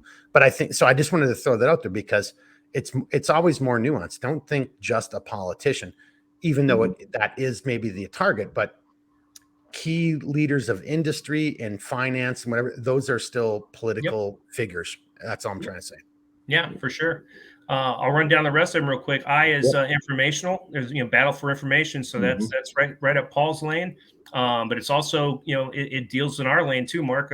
You know, working, you know, CIA or in the intel community, we're always looking for information, right? So there's a battle. There's a battle to steal information. There's a battle to influence information, and you know, we face that on a daily basis.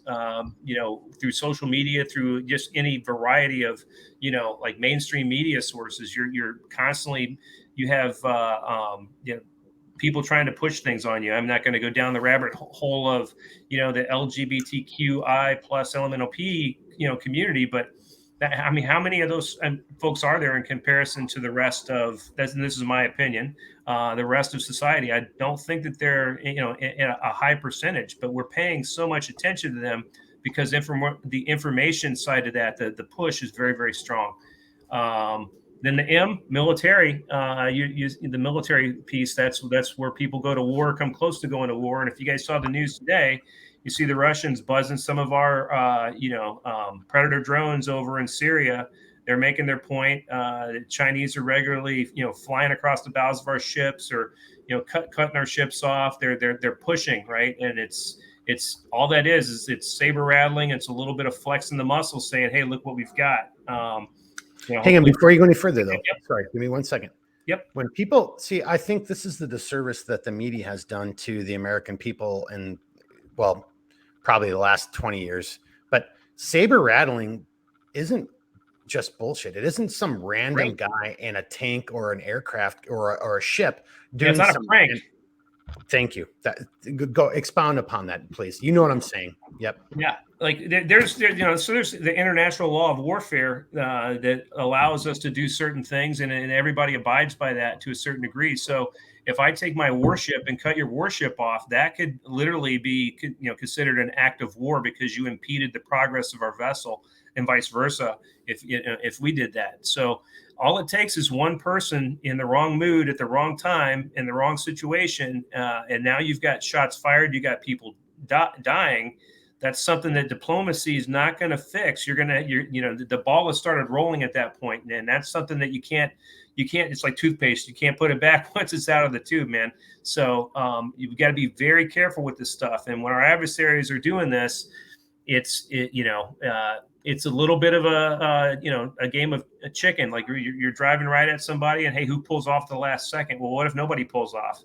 Now what's going to happen? And I don't know that people really think about that stuff. But obviously, those commanders of those vessels felt or were ordered to take that type of action just to see in a probing sort of a way what's the response going to be. Thank you. You got it. It's a probe. It's designed to get your adversary to do something that they may not ordinarily do in order for you to gather information on their techniques, their tactics and procedures. I mean, what are you going to do if, how would you respond to this? It seems to me that's what that's all about. That's what I think is going on, all these events. Yeah. Yeah. Well, it's something, and it's also a little bit of like, muscle flexing in your face, like I want to see if you're actually going to throw a punch at me or not. Like, are you tough enough or are you just like, whatever, paper tiger? Yeah. And that's scary because now we're not talking about two guys at a bar. We're talking about, massive weapons of war that can be used. So people are going to die. So it's something that needs to be paid attention to. I'll hit the last one, the E, and we talked about this last time, but this kind of factors into everybody that's remaining here is economic warfare, right? So information using cyber attacks on companies that can either shut down their plants or impact the business or steal information. That's going to have an economic impact on these our companies, right? That's something that we have to like really, really take serious. And hey, older guys like me and you and others, it's like, hey, I don't understand this stuff. Well, you can't afford to have that excuse anymore. You can't afford to say, well, I just don't understand it. Figure it out, because it probably has a direct impact on your day-to-day life. Unless you don't use any form of electronic communication, it has some type of impact on your life. It's best to go in with your eyes wide open. You are always so good at just making everything seem so horrible. I mean, pointing out the truth of how just like seriously, how much trouble we're really in. I mean, we're in a lot of trouble right now. I mean, I don't know if anybody watching this. I mean, leave a comment below if you're still watching this with us, or if you fast forwarded to the end. Rewind, listen to what Chris. Just listen what was spoken. Tell me what you think. Did that make sense? Did that scare you? Does that like give you pause? Because the answer should be yes, right? It should be, right? I don't know. That's what I think. I'll wrap my thoughts up, but as far as this stuff, getting overwhelmed by all the threats that are out there, there's so many of them that like if you were just to sit and focus on it, you could literally drive yourself crazy. At some level, you have to we just had the 4th of July. You have to look at that and say, hey, look, the American spirit is still out there. It's still alive. It's still strong. And you have to look at the mirror and say, hey, am I still willing to stand up and fight for this? Because if you're not, you're just going to go along because so many people think this, or hey, we're already screwed. Well, then you're part of the problem. You've got to literally be the one, and that's why I was happy to see Chip on here and Paul too, because all these we've all got a role to play, and we might get that chance to play that role, sooner than we think. So. And I'm not saying that in some nihilistic, apocalyptic way, but hey, be ready. I mean, it could be something where you like Redbeard mentioned earlier. I see some guy hanging out in a farm field or at tracks. Like, what the common sense? What the fuck are those people doing there? Is there any legitimate reason for them to be there? And no, you're not. If you're not a police officer, there's nothing stopping you from collecting their information and sharing it with law enforcement. That's a simple thing, and it's a patriotic thing to do. Well, so Patrick, on that note, I mean, there again, I think though that last comment you just made really draws to me, and I don't know, I don't want to speak for Redbeard, but I think this is going to be pretty close. Paul, I think, again, I don't know you as well, but I think it's going to be similar. It's an issue, right? It's like, hey, this person, dude, it's America. I can be wherever the fuck I want to be. And you have no right to, and, again, within, limitations and, considerations, you don't have any right to question or whatever. And I think that, so again, our enemies are smart because they know that's who we are. We know that people like us, the people who are actually going to be able to stop them from doing what they want to do, they know the people like us are the ones who embrace these liberties, these freedoms, these rights that we have.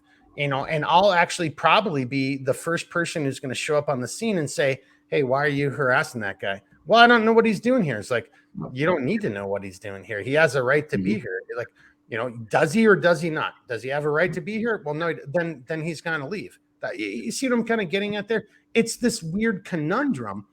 And if you've studied us, if I was an enemy and if I've studied America, that would probably be the key point of intersection into how I would attack you is figuring out that nuance that the people who are most likely to defend the country, to oppose me, are also the people who are going to have the hardest time fighting against me and opposing me. Because if I use their system against them, I think that's why I wanted to do this podcast tonight. That's why I wanted to bring up Carver and this whole kind of other conversation. And I don't know if I just rambled there, but does that make sense? Are you guys feeling the same way that I feel, or am I just being retarded? I think it makes sense. Paul, yeah, it goes with the title that we've got up here too. Is like when you see these things, how that's why I kind of brought up the Carver matrix. Like, where does that fit into it? Because you have to understand recognizability. It's like, yeah, we have to understand that from if we're going to hit a target, but then also, hey, what is happening here? Like, why is there smoke all throughout the Midwest and like going all the way to the East Coast? And what is that shutting down? What impact is that having on our economics? People are going home from work. What kind of physical damages is causing? These are questions that if you are a critical thinker and somebody who cares about America, and you're not just this is not conspiracy theory. Like, just take a look at what the raw facts of what's happening on your own and assess it and say, what could this be? Well, and on that same note, just look at history teaches us lessons. So look at World War II. We thought strategic bombing was going to bomb the civilian population of Japan and Germany into submission. It had the exact opposite effect, right? So we're not the only people who know what history is.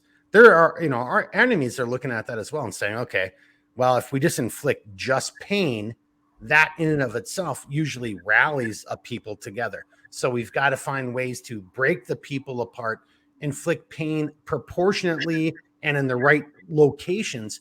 That's what's going to further separate them. See what I'm kind of getting at? That's the point I was trying to make in my last little diatribe right there. Yep. Patrick's smiling, but he ain't got nothing to say. Nothing? No, I think that's great, man. I don't know how much longer you guys want to go. I probably need to wrap up fairly soon, but I think this was good. Hey, we could hit the rest of Carver next time. You guys you kind of brought up some things that made my mind go into you guys won't know what this means, and so I list out the acronyms again. But PAMISI and ASCOPE. And that's how we break down entire swaths of countries and to figure out, hey, who are the key leaders in this area? What do they believe in? What are their what's the human terrain, so to speak? What kind of ideology do they have? All these different factors that come into play. So and what's fun about this stuff is not to just throw it out there as a concept, but I would offer this before we break. Take the Carver. Take those things, come up with your own scoring matrix on about 2 or 3 different things that you guys know and see in your world, and to figure out, hey, which is the highest target that I have in my local area that somebody would go after, and then ask yourself the question, especially on the accessibility piece, if nobody's watching that, why are they not watching it? Yeah. You know what I actually really liked, and then I'll shut up. But once we start throwing in, additional metrics and additional points of influence, there's a couple different ways we can say this, but let's just call it point of influence. Once we start throwing in, and we really start looking at this form of warfare. So again, I apologize to everybody. I should have said this at the very beginning. Jeremy and I were talking earlier. Dude, we're still fighting. This is America's problem. We always fight the last war. we're still fighting Afghanistan and Iraq. That's not where warfare is going, even though, or maybe I did say this, even though, you know, Russia, Ukraine, you're looking at, you know, well, even right there, I'm like, well, that's not the next war. That's like 4 wars back even. So that makes me wonder if I'm being lied to or what's going on. But so something different is afoot, and it is definitely taking place. And to Patrick's point, there are so many different ways. If we really wanted to get nuanced about this, and if we really want to get into the weeds, if this is what you do for a living, or if this is what you're interested in, you will start breaking these subjects or these questions down into these, and use these different tools, these acronyms, to help you better understand what's really taking place. And Patrick just did a great job of exactly that. And I'm not sure if anyone else saw that, but it's way more than Carver. It's way more than Dime. And if you're at the highest seats of power, it isn't going to be a conversation like this amongst knuckleheads. It's going to be very serious, and it's going to be very resolute, and it's going to be very programmed. And this kind of goes into Paul's world, and it's going to be very, I mean, there's still nuances because there's human interactions involved here, but there's also very mathematical, computer-based outcomes that we're searching for. And some of these humanistic military intelligence things can get us up to the level where Paul's saying, yeah, this is what we can predict with a 98% probability. And I hate to say it, that's exactly how some people look at this and view this in the world today, with that level of alacrity. It's like, oh yeah, we've got a 97% chance of winning. Like, what? That's what that's what we're saying? Oh, there's only going to be 300 million dead.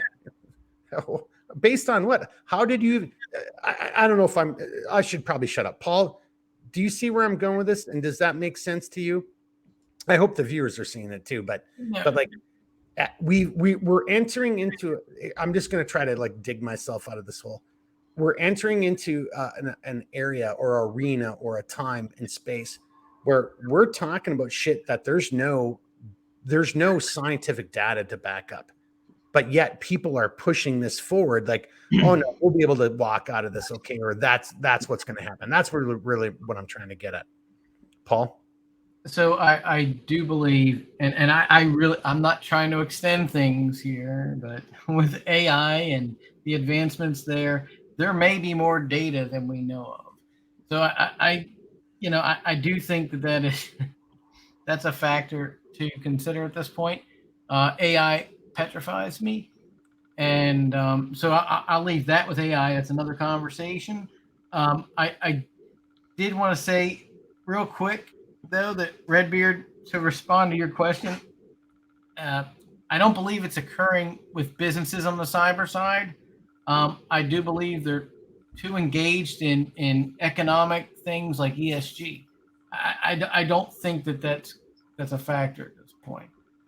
But yeah, back to you, Mark. No, I think you're absolutely correct. So I mean, at least from my viewpoint, I can't disagree. Well, that actually scares me. I mean, like, you didn't even argue with me. Like, there's no way I can be that correct. Patrick, I mean, come on, man. Somebody put me in my place. Don't tell me that this is exactly the direction we're going in the world right now. I'm sorry. I agree with you. But Patrick, go ahead. Yeah, well, here's at the end of the day, and all this stuff kind of scares me too. It really does. But we're always afraid of the unknown. I mean, take a look at devices, right? Like, so everybody walks around with one of these things now, whether it's personal, whether it's work, what have you. You're always connected. And if you were to go back in time, 20, 25 years ago and say, hey, you're going to have this capability, you just wouldn't believe it. Now, we're at the press. Well, we're at this point where it's like, hey, do you use this, or does this use you? Because that's how things morphed. It started off as a great way to access information all the time. The internet, it was a great tool, but it morphed into the social media and the influence and everything else that comes with that. the new technologies as they come out, I mean, I really have to keep it simple. Like, is it something that I'm going to use, or is something that's going to use me? Or are we going to become so dependent on it that if that goes down, that's a new piece of critical infrastructure that, oh my God, that goes down. Think about during during COVID and the lockdowns, all the corporations, the government, like used, Microsoft Teams, people use Zoom to run their businesses. Imagine if that goes down, like what impact is that going to have? Like, you're basically, no one's at work because the system that they come to work on is down.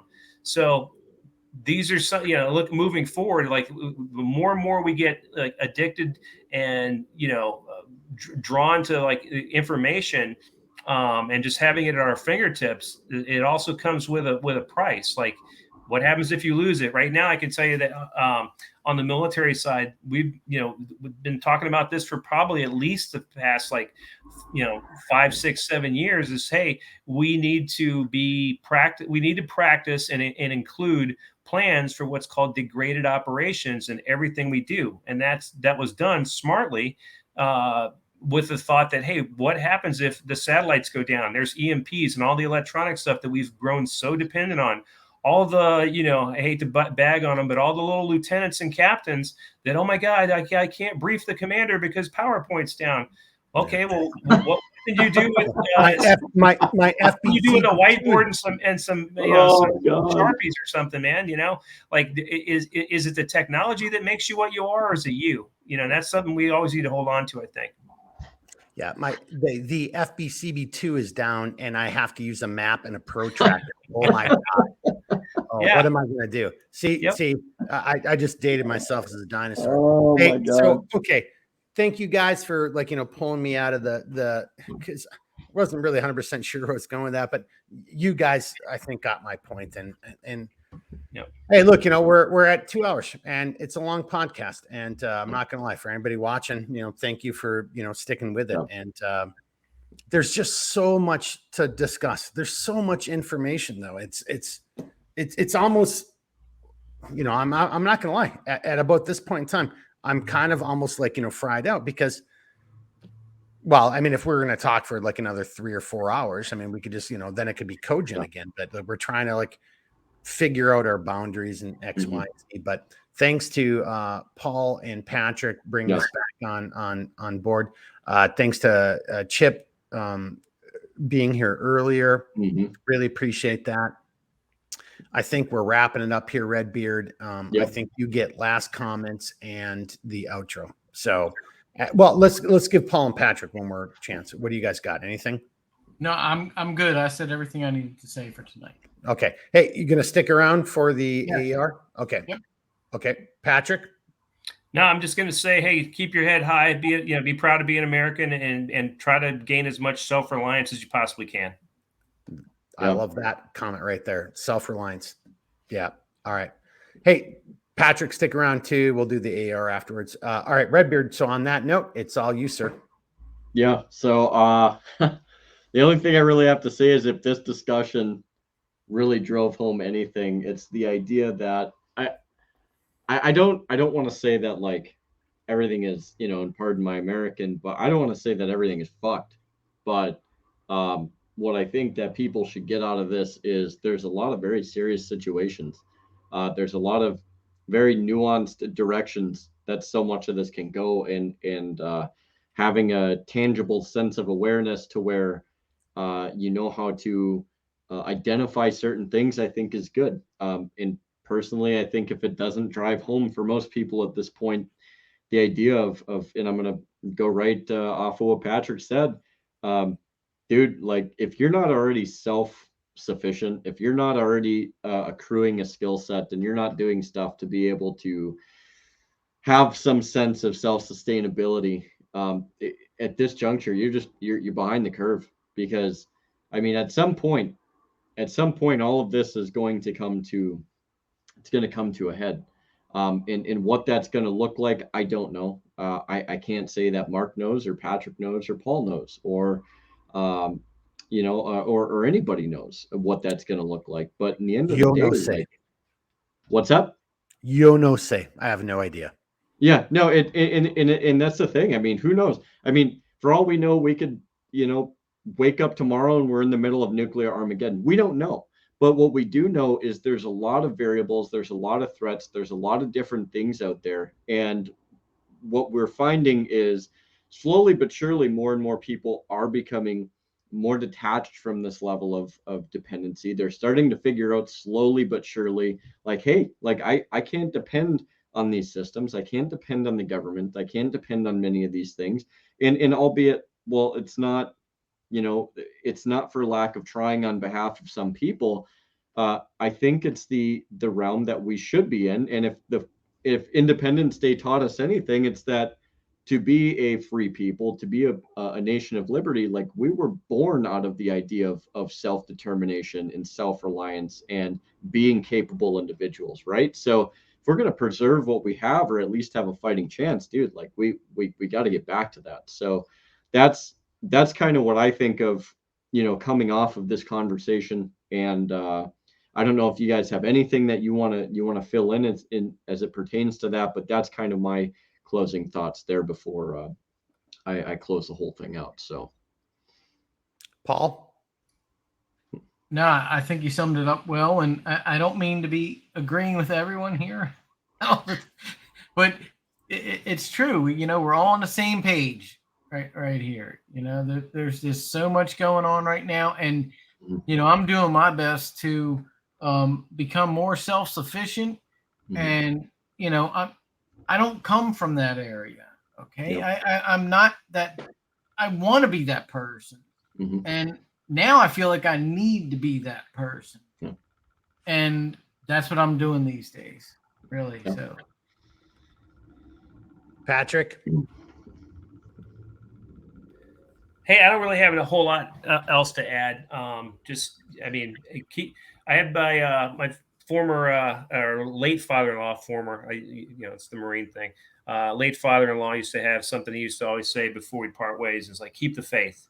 And I think that's what people need to keep in mind right now. Keep the faith, whatever, religious belief you have, but keep faith in, your fellow countrymen and America and what it stands for. Yeah. Heck yeah. All right. Well, Jeremy, I'm here to tell you, I thought Paul and Patrick just made two great outros. So, sir, on that note, why don't you go ahead? I'm going to put you full screen. All right. Actually, no, let's leave it all here so everybody can salute and everything. Take us out, sir. Let me get set up for it.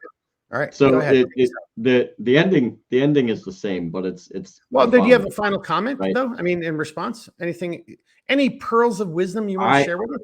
Look, all I'm going to say is, if there's anything that I've learned, again, find a skill set, work within your community. Like, dude, I know that this might put off somebody, but like, go do physical fucking activity, for God's sake. Like, come on, like, like it will factor into things if things continue to degrade the way that we think that it may. And physical fitness does factor into longevity to some degree, especially as it pertains to, and I'm sure many of us know this, being able to use what is known as kit, because that shit gets heavy after a while. Hey, I'm glad you just did that. If I can have a moment of personal, privilege, I didn't tell the story in the intro. I totally forgot about this. So, over on Centerline Systems, I did that charity auction. Yeah.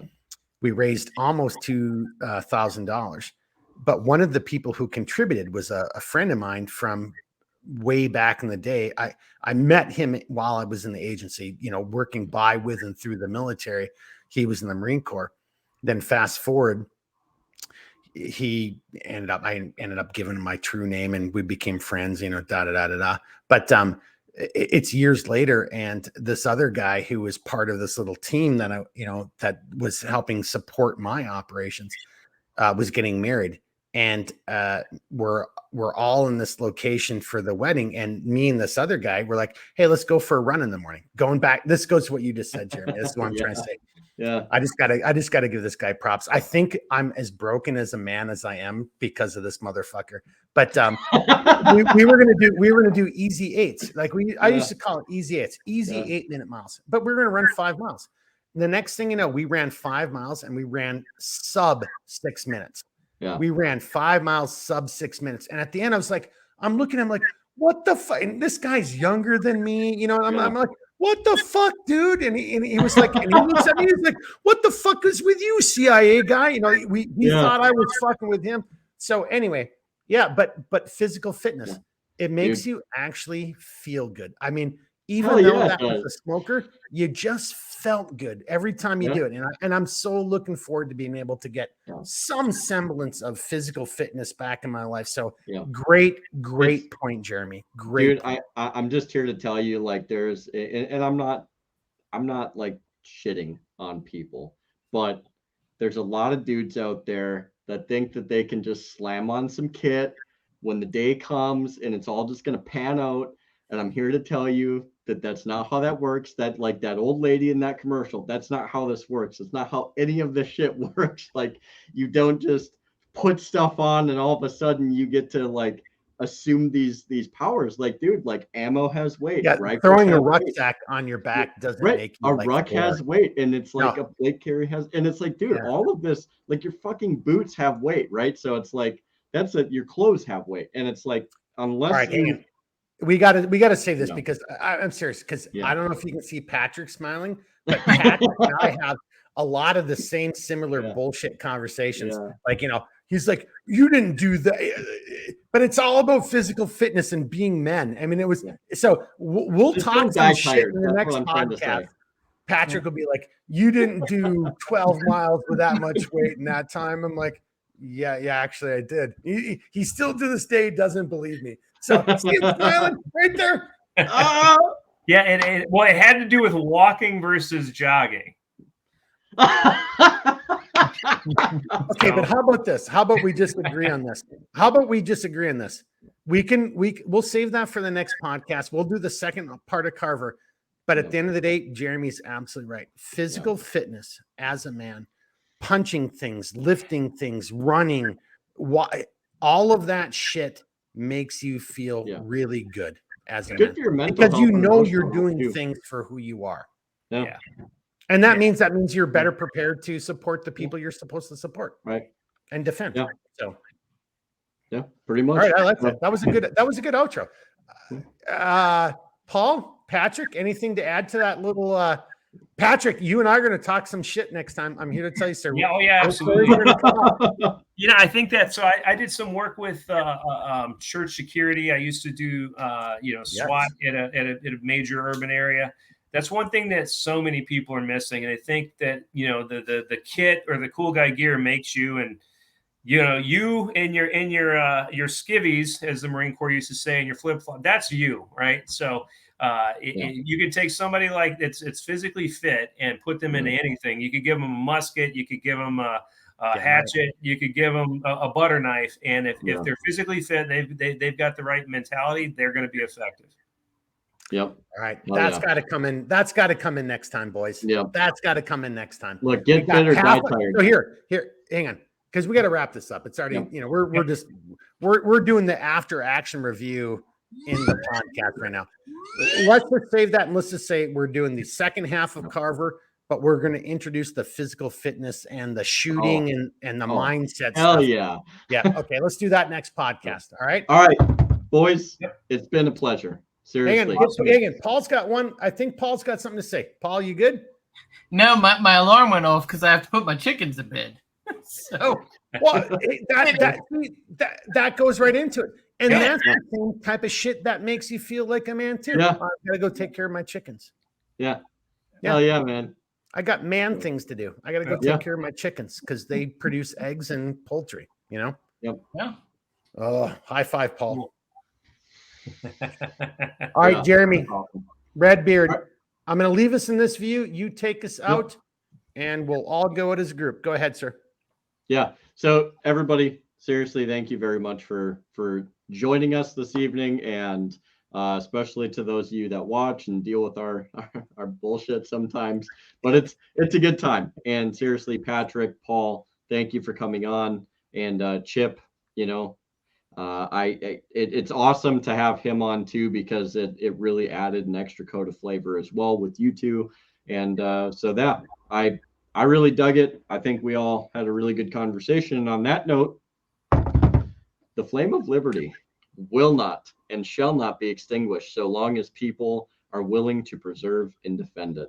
So on that note, everybody, thank you. And Mark, I reckon we're on the way out. Hey, we'll see you on the next podcast. Awesome. Thanks, guys. Everybody take care. Thanks, guys.